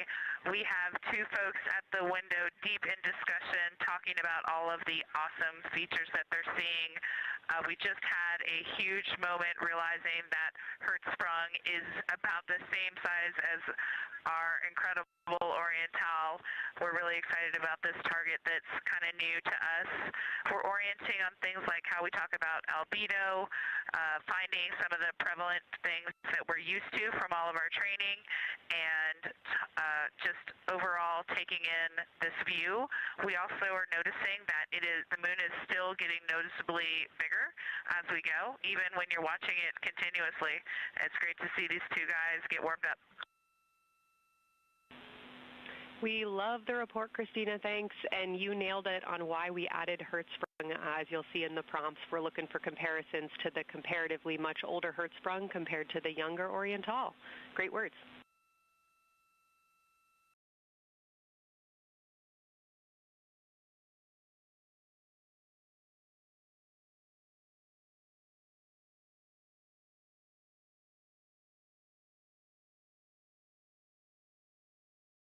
This is Artemis Mission Control. That was the voice of Dr. Kelsey Young speaking with the astronauts aboard Orion as they begin their observation period and lunar flyby. NASA astronaut Christina Cook reporting their view of Hertzsprung Basin. The team here is looking for centered images of the basin at a full zoom, and they're hoping that the astronauts can image and describe the inner and outer rings. This is considered a degraded basin with a floor, rings, and ejecta compared to a younger Oriental basin.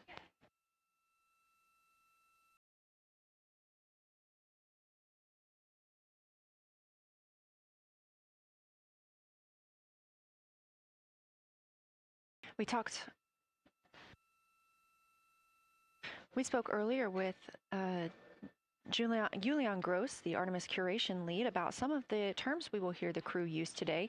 One of those just called out, that's albedo, looking at surface brightness, or the amount of light a surface reflects.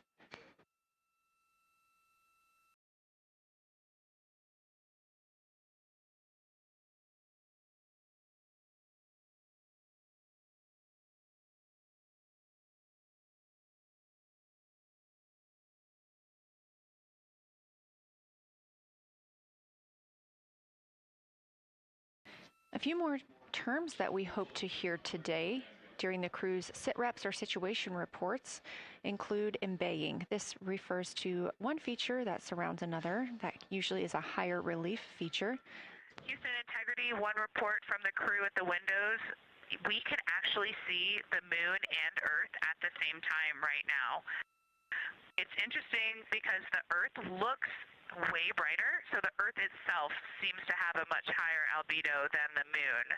We think this is independent of our eyes focusing because, of course, the Earth is much smaller than the moon in our view, so you could think that your eyes focus for the darker sky, and that it means that it only has apparent brightness more than the moon, but since we're seeing both in the same view, we do think that this can be inferred as the Earth as a whole has a higher albedo.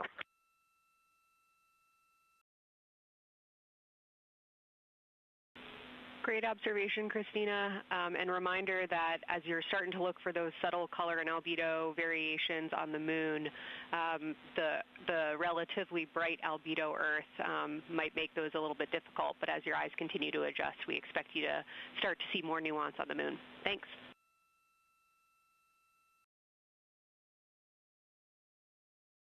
Great call. Thanks for the reminder. We're all going to be experts in lunar terminology by the end of the day. Another one we expect to hear is mare. These are dark regions paved or filled by volcanic deposits. You also can hear them called seas, oceans, lakes, or marshes, or other bodies of water.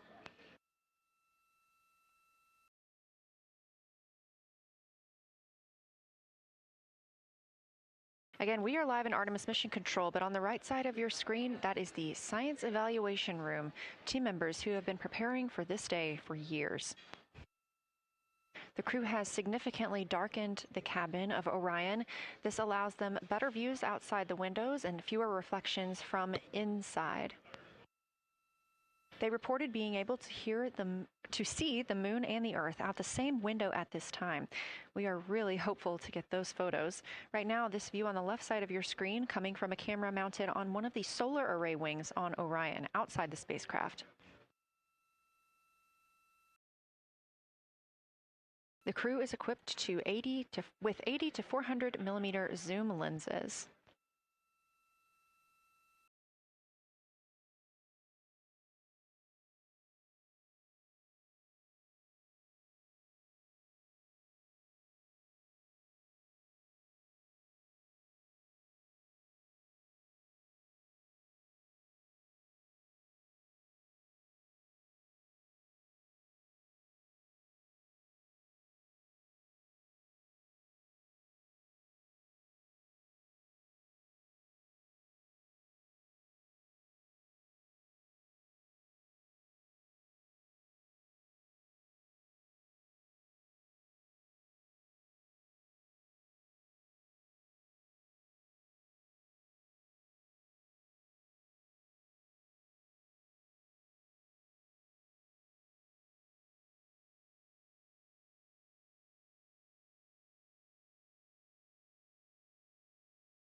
The team continues their warm-up discussion. I should say the crew members aboard Orion continue their warm-up discussion. However, they are about to be prompted to move on to discussion number 2, which is near side and far side.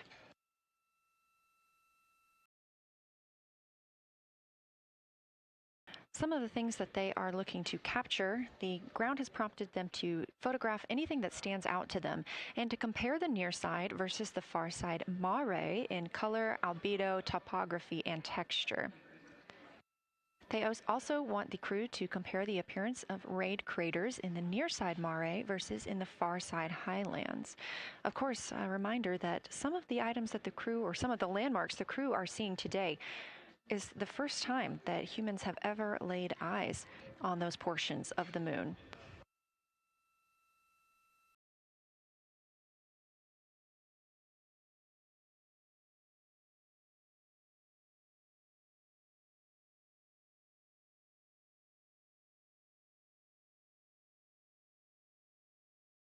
In the targeting package, there are a few reminders of the crew. For the crew, there are time-sensitive observation reminders and science sit rep reminders. Integrity. We have a sit rep. The targets that are being discussed right now, it's the far side, near side comparison, and hearing some great discussion of browns and greens in the Aristarchus Plateau and how those disappear as you go toward the North Pole, and then over to the far side, you lose the color. You've got Jeremy in window 2, Reed in window 1, having a great discussion. Christina's under window, I'm sorry, Reed is in window 3. Christina's under window 1, documenting the discussion. And we've got the lights completely off in the cabin. There are some LEDs that we cannot put out that do provide some light scatter. But we have all of the internal lights off. And are letting our eyes adjust as best we can. The window 4 view, you only get about a third of the moon. Tycho is going to go over the horizon soon, and you can see Aristarchus, and then you start to lose the view as you go to the west in Oceanus and Procellarum. So far, the team is on the plan, and the long lens is being put to good use, and recordings are being made, and internal documentation of the configuration and the observations is ongoing. Science, do you have any questions for us at this time? Integrity Science. Victor, very glad that you provided the first formal science sitrep, as these were indeed your idea. One follow-up question, any relationship between those browns and greens you described? Do you see them blending into one another, and do you see any topography associated with either color?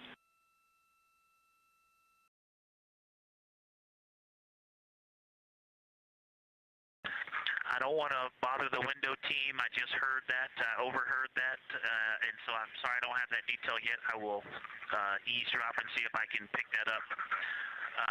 I will try to answer that at some point.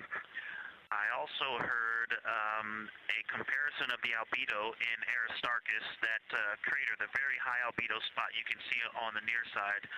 There is a feature called, I believe, Burgess alpha that is equally or maybe higher albedo.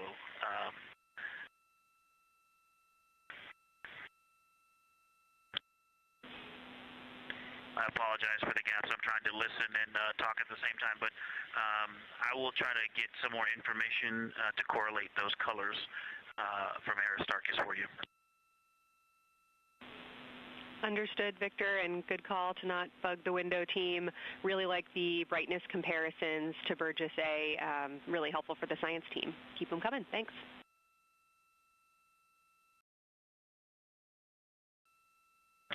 I also heard a discussion about the albedo of Grimaldi being a 10, and how many of us, when we were a little further away, saw that as the darkest albedo, and that the bigger mare off to the to the east was still dark, but maybe a 7-8. We still think that, but you are seeing color variation, albedo variation inside of Grimaldi as well, and that even on the west side there's still a very dark part of it. but it is still the darkest. It is just not as uniform as it looked when we were farther away. We're starting to differentiate the striations of albedo inside of Grimaldi. Copy all, Victor, and you read our mind. Superlatives like darkest, biggest are really, really helpful for us, so keep those coming.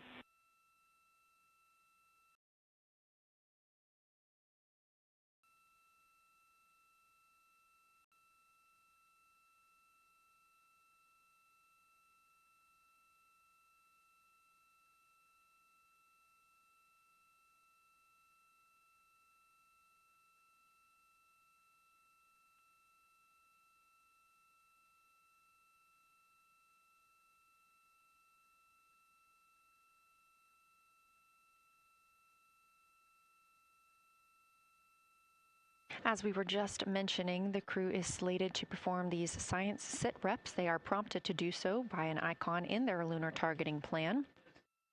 That one coming down from NASA astronaut and pilot of Artemis II, Victor Glover.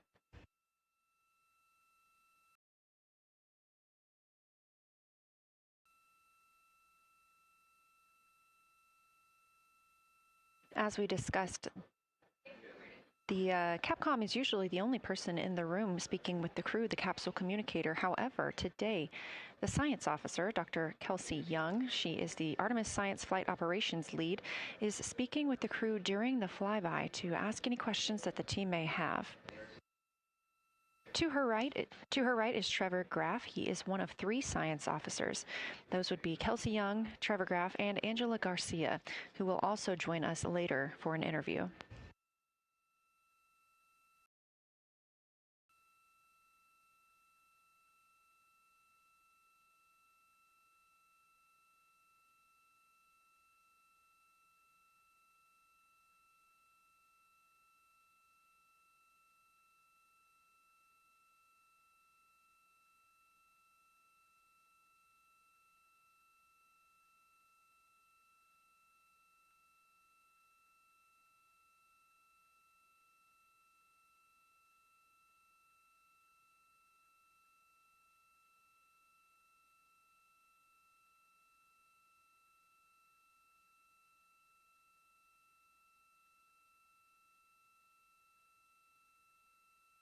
In Houston, science integrity, I was able to get a view out of window 1, which is a beautiful view. I can see the entire moon that they're looking at. We left the T-shirt up there, so I was kind of peeking through the opening in the makeshift shroud there. And once I was able to get 2 eyes on it, what jumped out at me was Vavilov. It's just peeking out of the Terminator. It's clear of the Terminator now, but it just really jumps out because it's still got the low light, the low sun angle. And so where the, Vavilov has that impact over the top of another crater, where the 2 craters intersect on the eastern edge. So on the side closest to Orion, where the 2 crater rings intersect, the shadow there is the highest peak in the interior of Vavilov, and so you can see that terrain is, there's some real variation in the terrain there, that there's a nice peak where those peaks intersect, where those rings intersect, and we'll get a picture of that. Love the description, Victor, especially the comparison and relationships you just described about topography. And if it's easier for your observations, do feel free to remove the T-shirt shroud from window 1.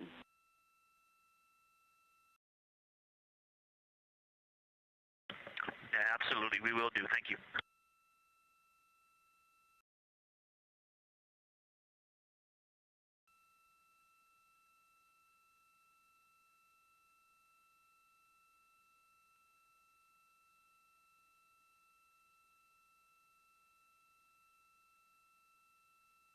Those calls coming from NASA astronaut Victor Glover. As we discussed, the crew is working in pairs at the windows. Right now, taking photos are Commander Reed Wiseman and Mission Specialist Jeremy Hansen. Serving as their support team are pilot Victor Glover and Mission Specialist Christina Cook. You're hearing those calls from Victor Glover, as he is on that support team, and he is tasked with providing the science sit reps, while the 2 crew photographing and making annotations of the moon are in Windows 2 and 3. Windows 1 and 4 are available for the support crew to fly up to, obviously look at the moon themselves, and provide these science situational reports.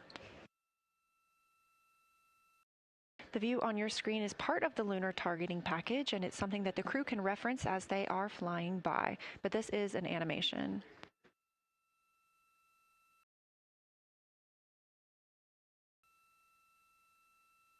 You also heard Glover mention Oriental. Oriental is a major feature that the team is interested in today, and it's known as the Grand Canyon of the Moon.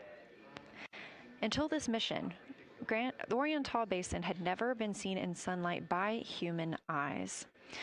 Oriental Basin and its surrounding ejecta could fit within a straight line distance from NASA's Johnson Space Center, where we are at today, to Kennedy Space Center.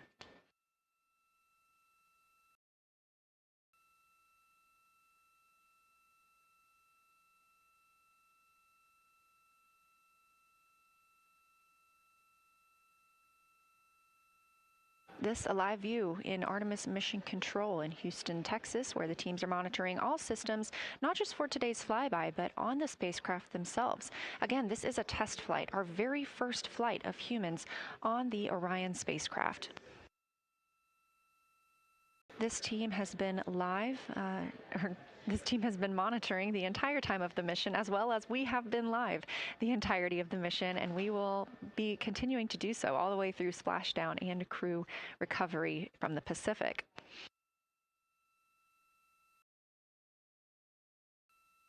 This is a visualization from ARROW, the Artemis Real-Time Orbit website that you can also access at any time by visiting nasa.gov/trackartemis, showing us that we are now under 10,000 miles from the moon, 9,948 to be specific, and continuing to count down.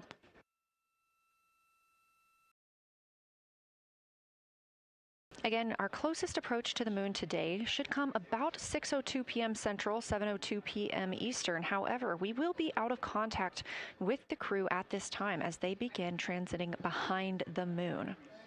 At that time of closest approach, the distance from Orion to the lunar surface will be about 4,070 miles. Of course, these are estimates at this time, and we'll be sure to provide you with the official numbers once that closest approach has been reached.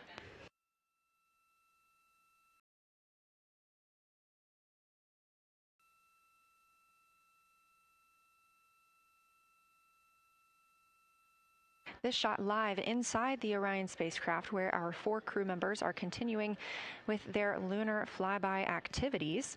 They have just begun those activities really about 20 minutes ago, so we've got several hours of moon view opportunities. This is still a live view inside that capsule. However, you can see just how dark they have turned down the lights. Actually, they've turned them all the way off. There are a few LEDs that they cannot power off, but turning down these lights gives them better views outside of the spacecraft's windows while they photograph the moon. This also prevents any reflections from inside the spacecraft bouncing up on the windows and interfering with their photography.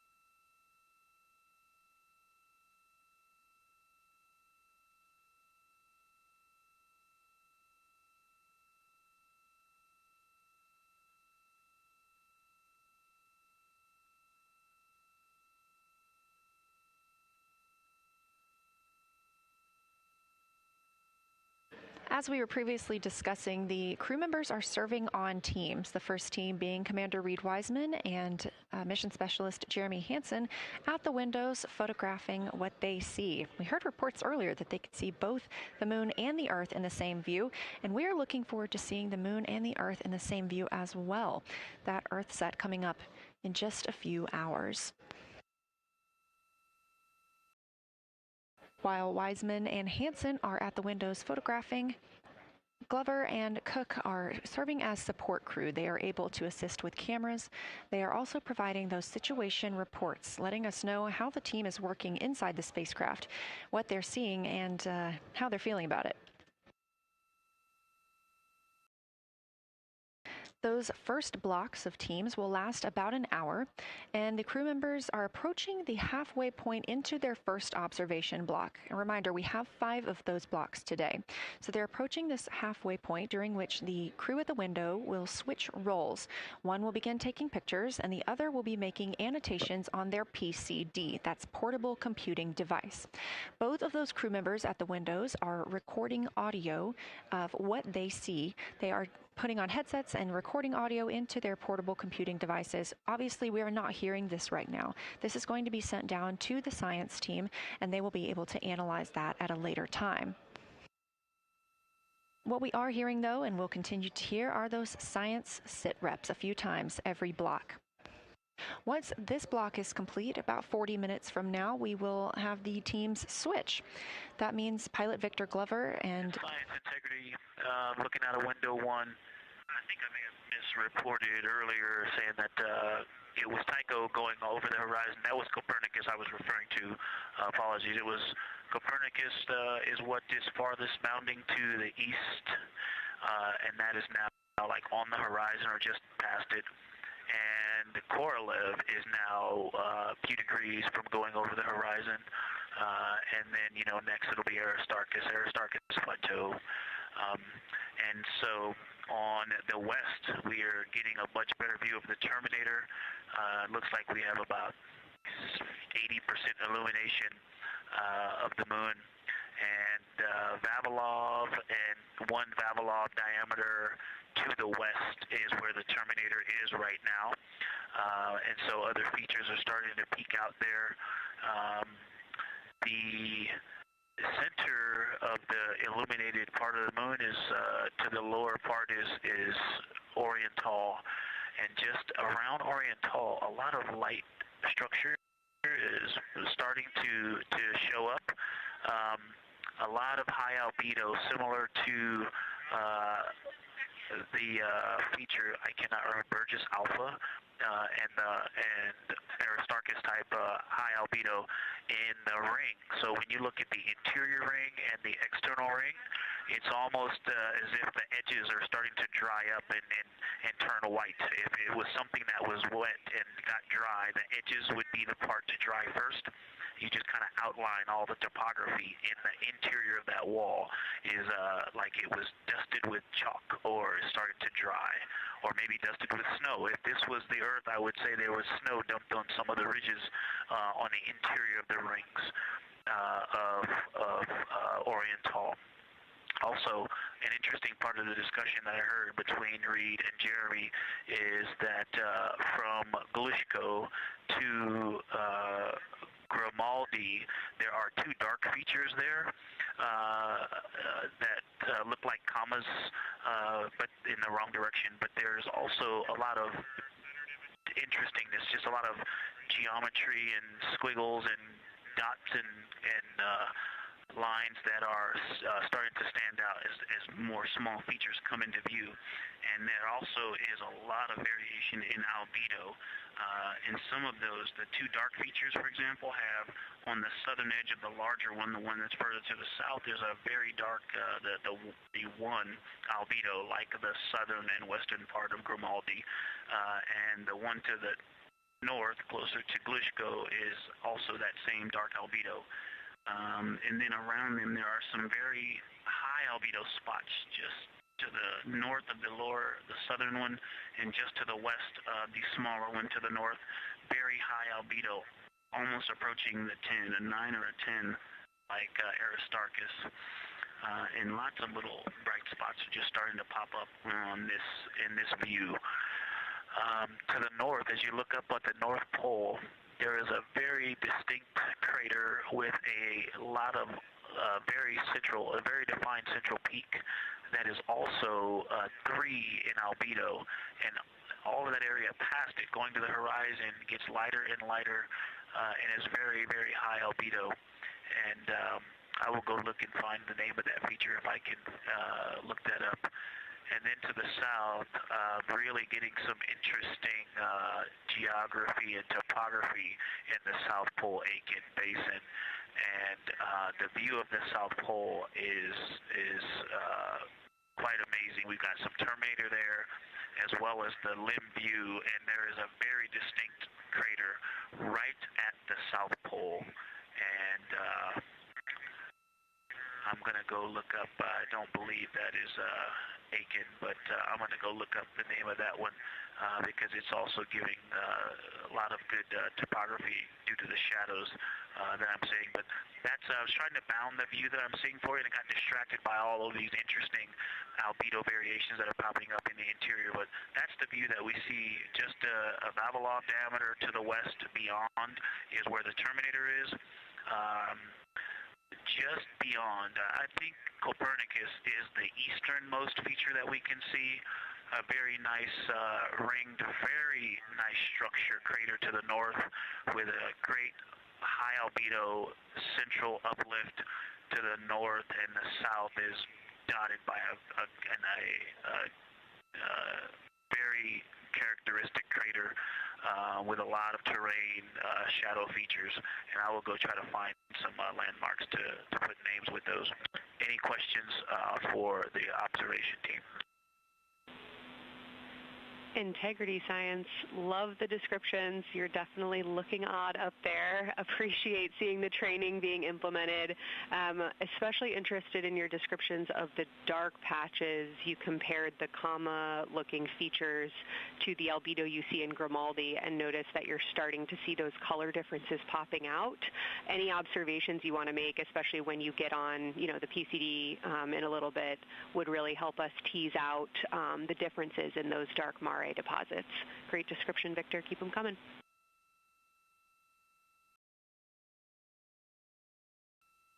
Absolutely will do, and I know you've got descriptions on both of the window observers right now as well. Keep them coming.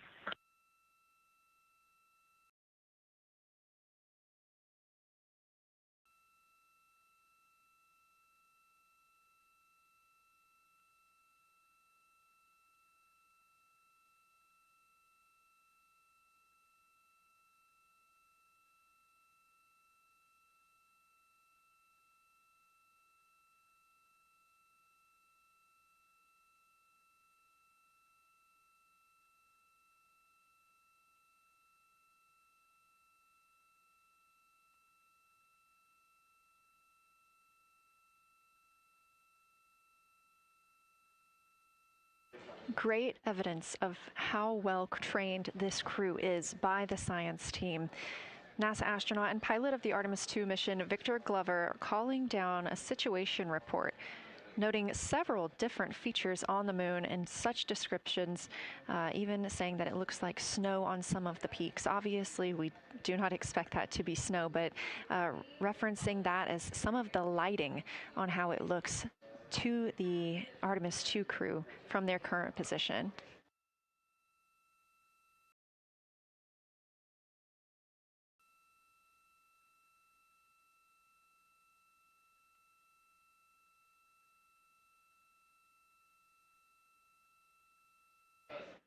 The team is slated to be switching their positions at the windows now. Both Reed Wiseman and Jeremy Hansen have been at windows 2 and 3, one taking photos, one making observations and annotations on their portable computing device. At this time, we also anticipate that they are looking at a crater duo. One of those is Glushko, and and the other is Ohm. The team is looking to know the extent of Glushko's ray system and how its rays differ in the Mare versus the Highlands.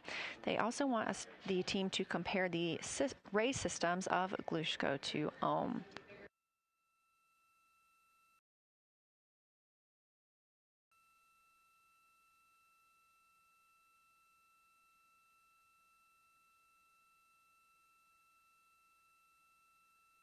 Ohm is considered a young crater. And if you've ever seen a photo of the Richat structure, it's also known as the Eye of the Sahara. It's 40 kilometers in diameter, and that could fit within Ohm's interior.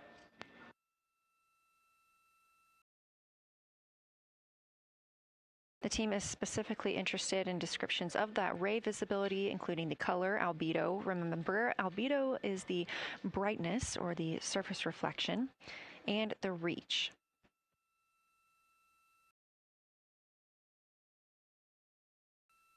Again, I am using the same lunar targeting package that the crew is referencing on board right now. This helps keep them on time as well as prompt them for when they need to make a call down to the science team and report what they're saying. It also gives them reminders of when they need to swap positions at the windows. Additionally, I'm using the Artemis II Lunar Science Passport developed by Amber Turner and the Artemis II Lunar Science team. Now, this passport did not fly with the crew, but they used it extensively as a study guide here on Earth. So a lot of the descriptions and comparisons you hear today are developed directly by the science team.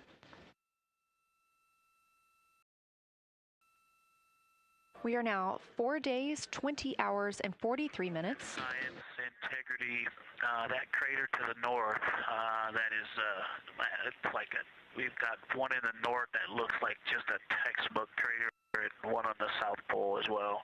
The one on the north, I think, is Pythagoras.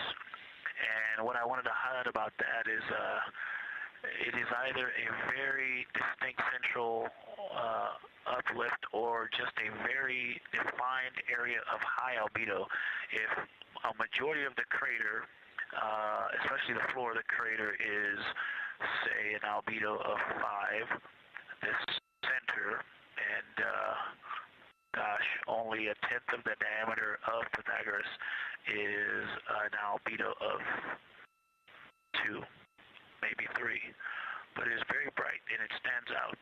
And then between that crater and the actual, what is the horizon from here, there seems to be another crater right on the horizon, and right on the edge of that is another patch of that albedo. It seems to be between the two craters. It's hard to tell from this grazing angle, but there is another spot just further north beyond Pythagoras. Between the two, I can draw a picture of this one and show you where that very high albedo, again, another 2 albedo surrounded by 5 and most of the area bounding it.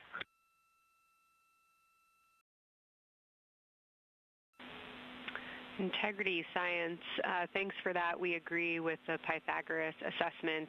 And as a follow-up to your previous report, the SIR had questions about topography comparisons between the North Pole and the South Pole of the Moon, if you're willing to provide words on that.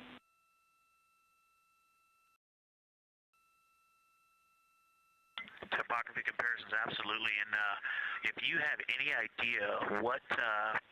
if you draw a line between Pythagoras and the western edge of the outer defined ring of Orion, it intersects a beautiful textbook crater on the south. I would love to know the name of that. The topography differences, now the South Pole has a little bit of a benefit that it has more of the terminator, and I can see a little more shadowing there, but there's a nice crater right at the South Pole, so that's the main thing defining the topography there. Seems to be quite a bit of elevation change. I can see some very jagged shadows, a 90-degree just to the west of that crater at the South Pole. I can see a very distinct change in the shadow directions, indicating, I don't know, a very high wall or a very deep canyon just to the west of that. And in the north, it seems to be that from sort of the edge of the mare that's dark, which is maybe 1 Pythagoras diameter south. If you draw a ring about that, maybe the top 7 degrees of the moon, and just draw a ring around that. The near side is an albedo of 5 and looks quite smooth from here. And then along the same edge of the mare, the edge of the mare that kind of Grimaldi's just outside of, Glushko is just outside of, Carroll Crater is just outside of, and you start to see the stark differences between the darker 7/8 and the 5s and 6s. The 4s and 5s. If you follow that line up to the north, that line is also where the change in topography happens at the North Pole. The line defining the light and dark on the edge of the mare that you can see from Earth. Draw that line, roughly the midpoint of all that, straight to the North Pole. And on the side facing the Earth, you see smoother topography and dotted by Pythagoras and its next door neighbor crater. And then on the far side, you see a lot more cratering and a lot more topography. And again, the far side has the benefit of a little terminator there, but I am seeing a variation in the topography. It seems to be more jagged and a more challenging place to find a place to land and to even traverse in the south. All around the South Pole, and at the North Pole, it seems to be it would be more challenging to translate on the far side of the North Pole compared to the near side of the North Pole around Pythagoras. Copy all, Victor. You really help paint a contextual picture of what you're looking at. We really appreciate the way that you're guiding us into the areas you're seeing by drawing comparisons between recognizable features. Thanks for that.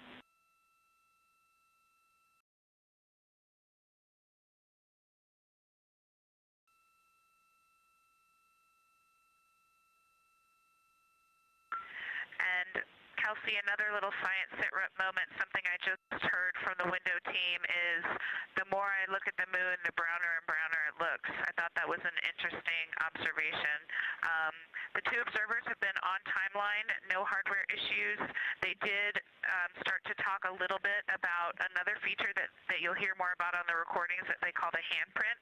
That was at the end of their Glushko and before they moved into their current target. They thought that was worth chatting a little bit more about. And they're preparing to switch after this. Houston copies and concurs.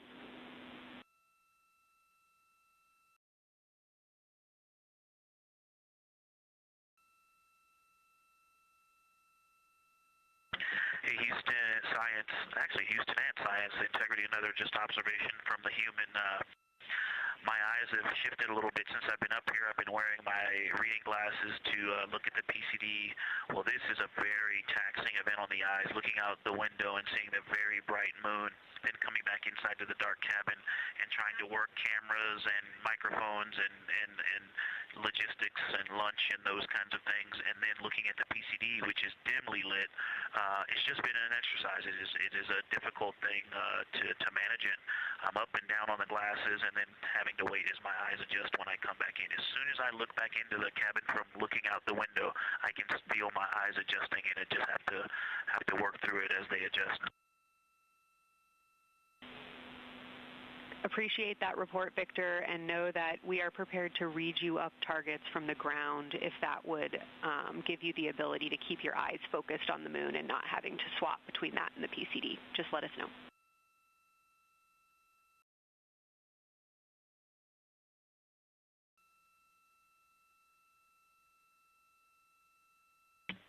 Yeah, we appreciate that, Science, and we will also do that for the window teams, and we'll back each other up that way as well. But we appreciate that. We may take you up on that. Thanks.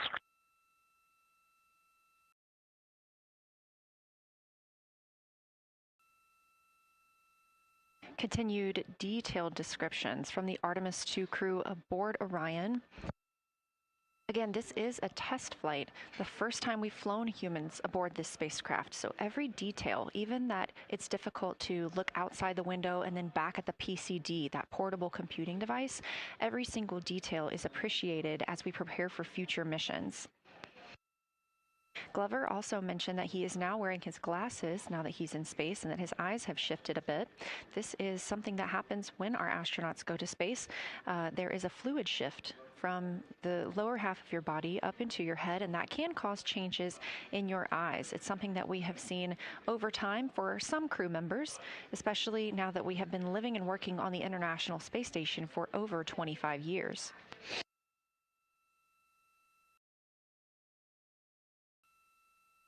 Again, it's clear that these Artemis II astronauts have undergone extensive lunar science training, including classroom instruction, fieldwork, and high-fidelity simulations. Training expeditions even took place in analog environments like the Icelandic Highlands and the Kemasassen impact crater in Labrador, where crews practiced identifying and describing geologic features under varying conditions.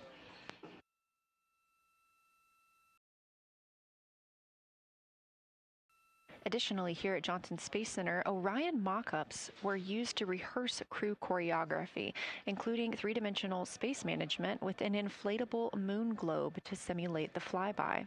And while on Earth, the crew also used that small lunar passport that I mentioned with descriptions, photos, and prompts to help them study the features we hope they'll see. Now, this is a view from their lunar targeting package at this time, helping them determine what they're seeing on the moon, as well as on the left, keep up with what their next target will be. As you can see, we have got a long list and an exciting day ahead of us.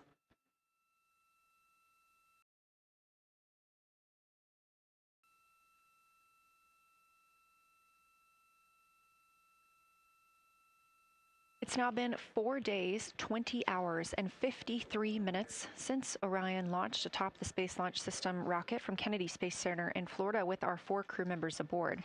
NASA astronauts Reed Wiseman, Victor Glover, and Christina Cook, and Canadian Space Agency astronaut Jeremy Hansen.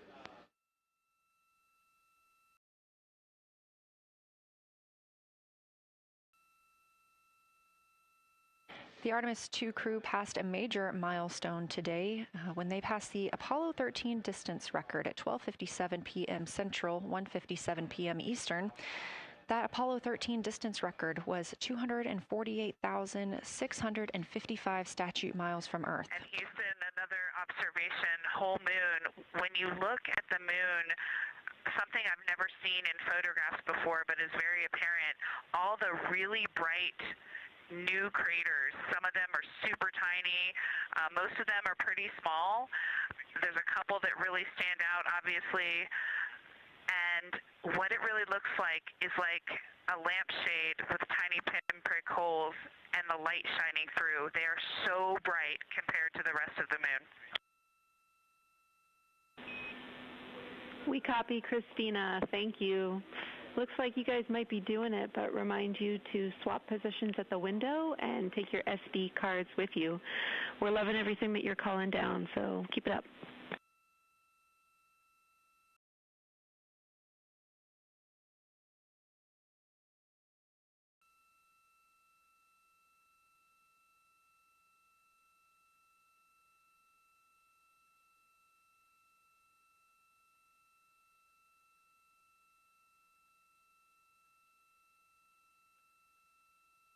Again, Orion previously surpassed that the Apollo 13 greatest distance from Earth by humans. That was 248,655 statute miles from Earth, and Orion now 250,294 miles away from our home planet.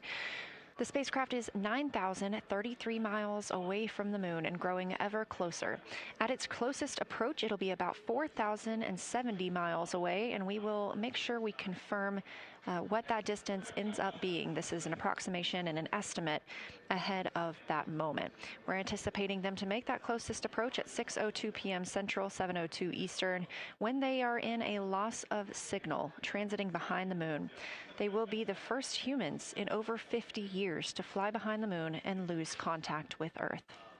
We will regain that contact about 40 minutes later as they reconnect to the Deep Space Network, emerging from behind the moon, and we will look forward to seeing an Earthrise.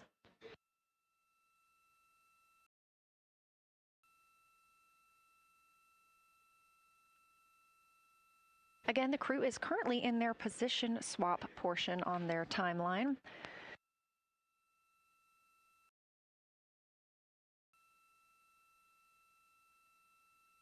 This allows crew members the opportunity and the experience of all roles necessary during today's flyby. Right now, those two crew members at the window have swap positions.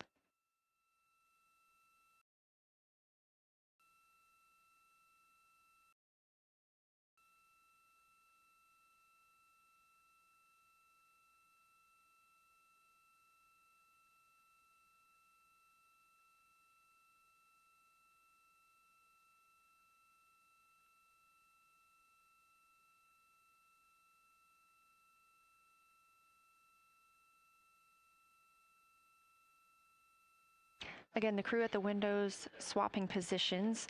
Right now, that crew is Commander Reed Wiseman and Mission Specialist Jeremy Hansen, while Victor Glover and Christina Cook serve as their support flyby crew members. That's why you are hearing Victor and Christina during those science situation reports. Those voices will change in about 30 minutes when they take a turn, taking photos and making annotations while at the window.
Houston, integrity. I wanted to provide an observation or a little bit of descriptive nature on something that we saw on the first day we had good moon views. This was when we saw more of the near side, and the ground helped me out with identifying Mare Imbrium. Mare Imbrium, when you have the western limb also in view, looks completely different than the normal view we have of the near side. It is the most striking feature of the western limb view that we had.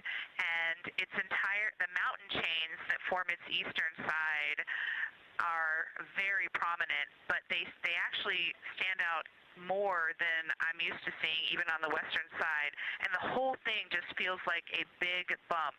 It actually looks like a large healing wound with a high albedo forming the mountain chain around the impact basin.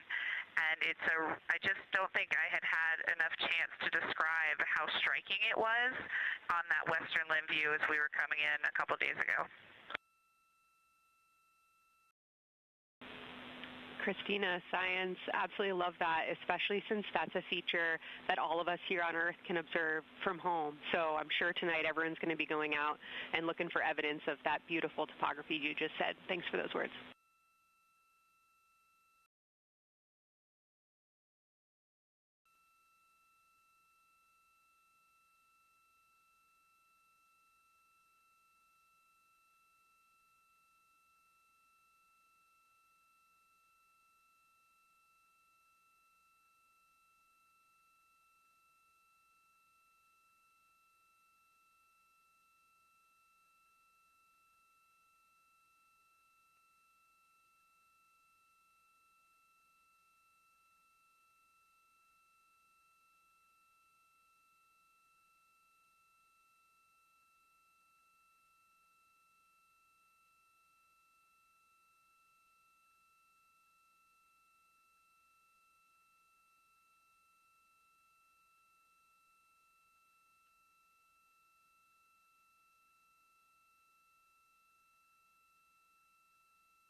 The view on your screen coming from Orion, a camera mounted on the spacecraft's solar array wing.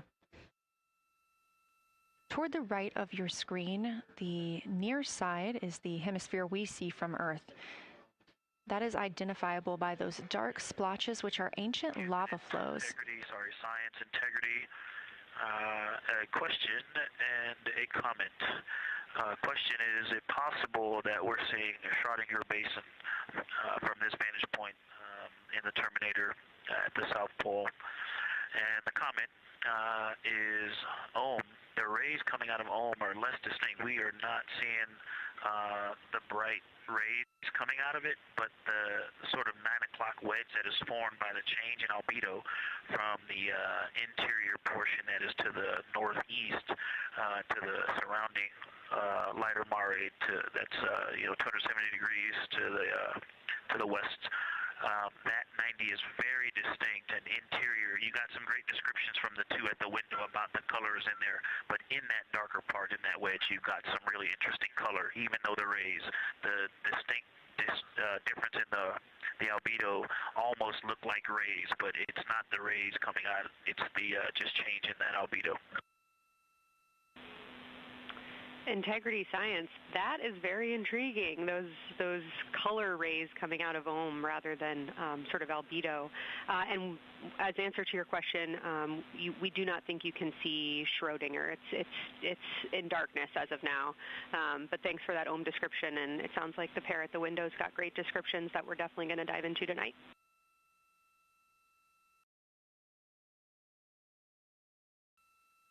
Okay.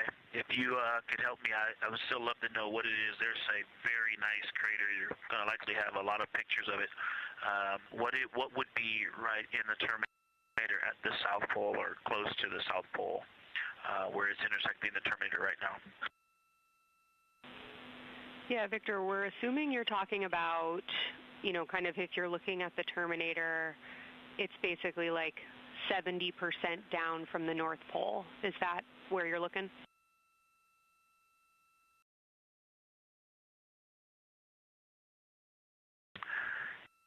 Contact, yes, that is where I'm looking.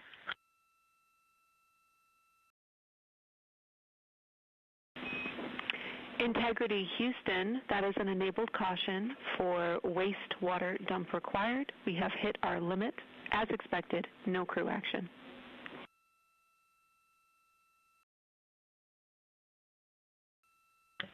Copy, no crew action.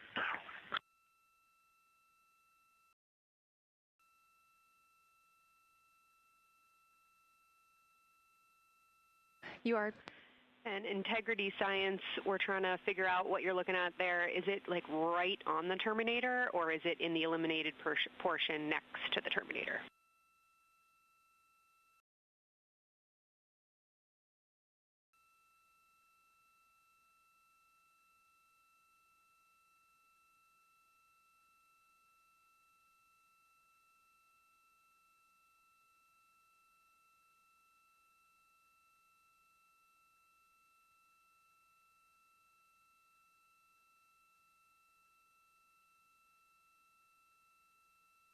While we wait for a response from the crew, the Terminator is that difference between day and night, or brightness and darkness, that you see on the moon.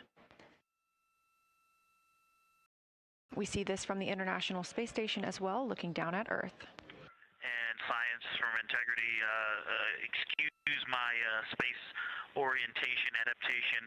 If you draw a line between Glushko through the center of Oriental, and then another line from Glushko through the southern tangent of Oriental, that line would almost perfectly intersect tangentially the crater that I'm talking about, and it is on the Terminator. So yeah, I think I'm not looking at the South Pole. I was a little twisted. That line description was really helpful. I have eyes on the SIR right now, and they are actively discussing lunar geography. We will be back with you shortly.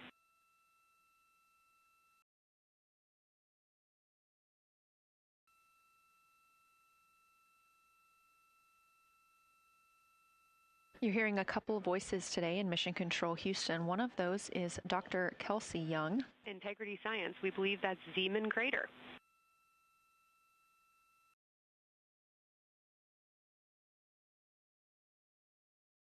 Oh, I floated away from the speaker. Say it again, please. We believe that that is Zeeman crater.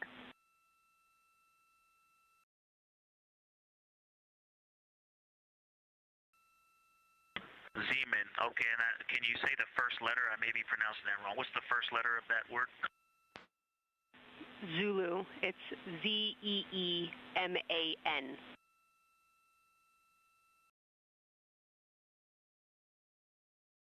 Copy. Thank you for that. Yes, we've got a great view of that. And when I went back to the window just now, the view has completely changed. Our trajectory is taking us to a new view, and I'm looking more into Vavilov. I've got a nice, great view into Vavilov. I'm actually away from the window right now, so I'm going to go try to give you some bounding words on the view that we're seeing, but I've got to get back to a window in a minute. Understood, Victor. You're defining new views of the moon in more ways than one.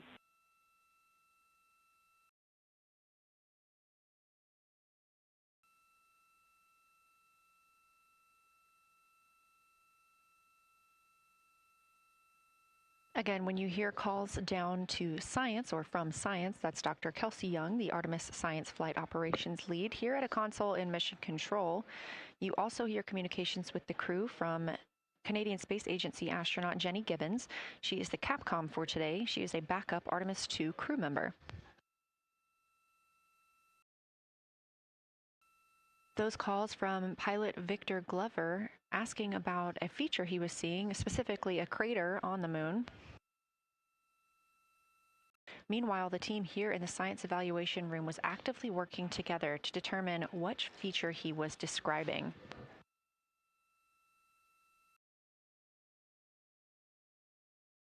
The teams at the window have continued to move through their targets, including Aristarchus Plateau, Reiner Gamma, and we are preparing for the cabin and window teams to swap. That's when we'll hear more from Reed Wiseman and Jeremy Hansen when they take on these support roles, while Christina Cook and Victor Glover are at the windows photographing and annotating.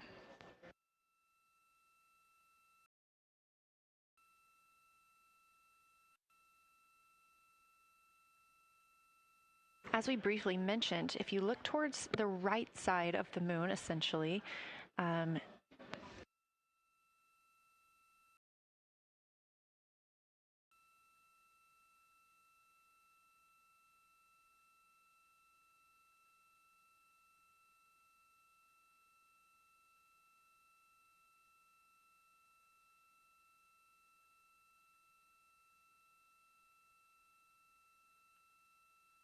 this live view coming from a camera outside the Orion spacecraft, and if you look on the right side of the moon where you see those dark patches.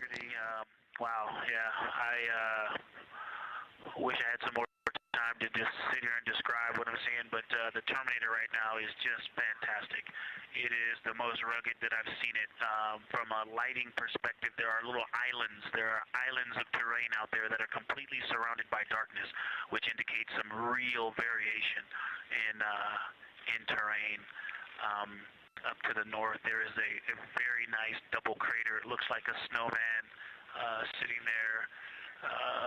In the 5-10 degrees below the pole in the Terminator, and then on the southern edge there's almost like a hole. Looks like a hole, and it's the diameter of Vavilov size, just blackness, and then a wall of bright, and then it goes back to the black beyond the Terminator. So there's it looks like there's just a gigantic hole right there.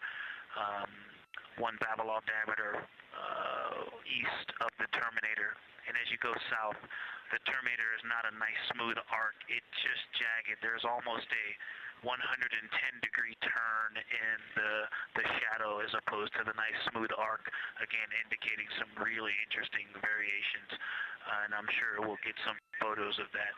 And then one of the craters further to the south of Vavilov, maybe halfway down to the South Pole, is not only looks like just a deep hole, and then there's like 2 island rays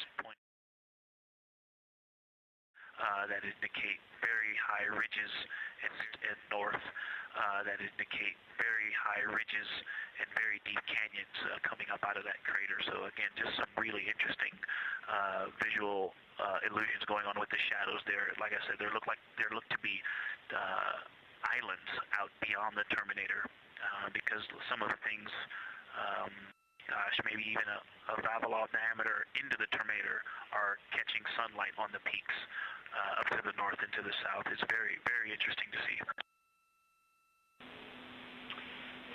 Integrity science, oh my gosh, that was an amazing picture you just painted. I glanced over at the SIR video and I literally saw fist pumps in the air. Those types of observations are things that humans are uniquely able to contribute, and you just really brought us along with you, so thanks for that.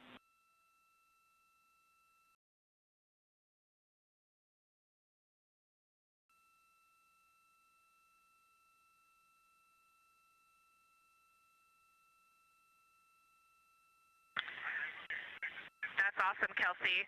Did you get a sitrep updating you on a slight change in logistics for PCD use? Christina, this is Houston. We did not, but we will take it now.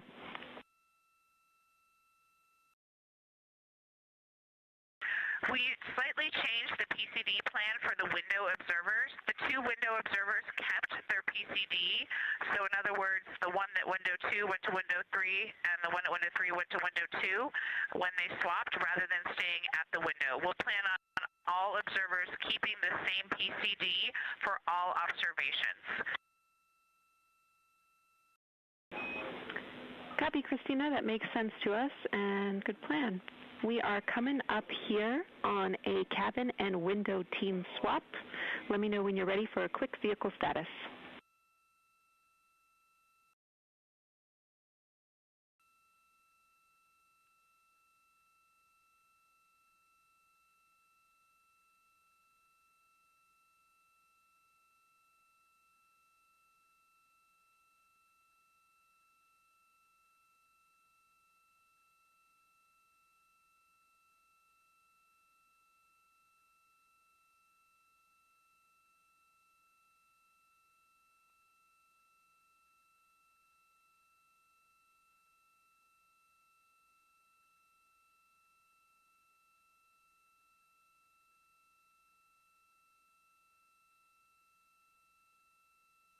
As you heard, science. Houston, go for the vehicle system update. Howdy, Reed. We don't have much for you. We just wanted to let you know that toilet right now is no-go for use as we stick with the predetermined limit for now. All crew members, please use CCUs. Otherwise, Orion is looking very good. And you have 15 minutes in this handover time where we expect Victor and Christina to switch to the windows and you and Jeremy to be in the cabin assisting. Let us know if you have any questions.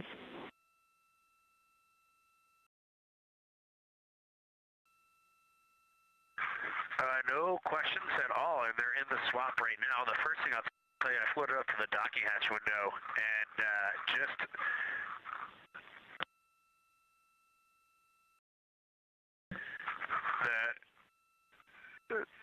what I'm going to call the Mari around Oriental just looks so different out the docking hatch right now. It's quite a bit darker. It's the same darkness, if not a little darker than Grimaldi, but it's cool after just being in the 400 mil for the last half hour.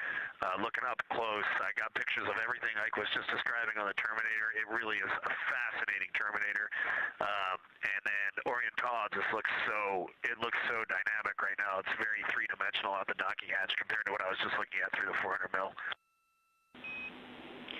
We love it. We are getting a sneak preview from one of our SAW cameras at what you're looking at, and we see some of what you're describing. We cannot wait to see your photos. Thanks.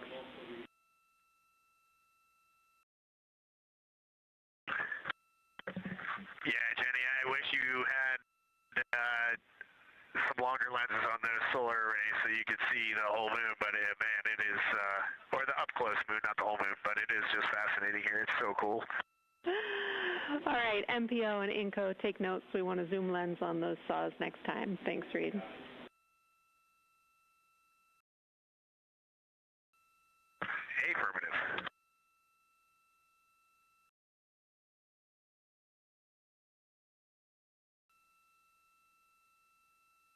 As the crew gets ready to switch positions from the window crew going back to the support crew and the support crew flying up to the windows.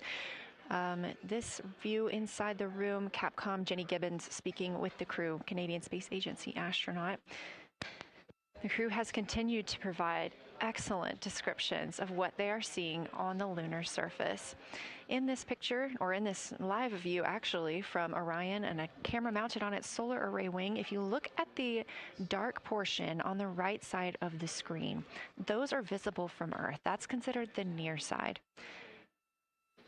Those are ancient lava flows from a time early in the moon's history when it was volcanically active. And if you look towards the left, there's that dark, large crater that appears to the left of those lava flows. That's Orion's Hall Basin. It's about 600 miles wide, and it straddles the moon's near and far side. And this mission is the first time that humans have ever been able to see this with their eyes in the daylight. Again, you hear conversation about that terminator. You have a great view of that as well. That's the difference between light and darkness on the moon. Victor Glover explaining that as a very jagged looking terminator due to the peaks that they're seeing and the craters that they're seeing as they prepare to cross over the far side.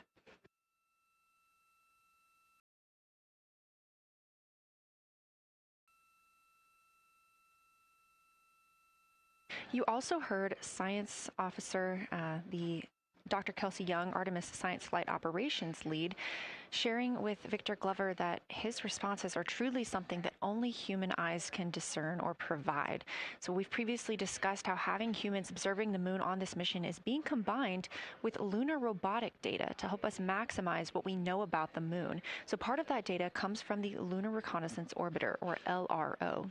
This orbiter provides the robotic foundation that makes Artemis II lunar science possible. LRO has been orbiting the moon for 17 years, which makes it the longest operated lunar orbiter in history. And it's also the only American spacecraft dedicated specifically to lunar science and exploration.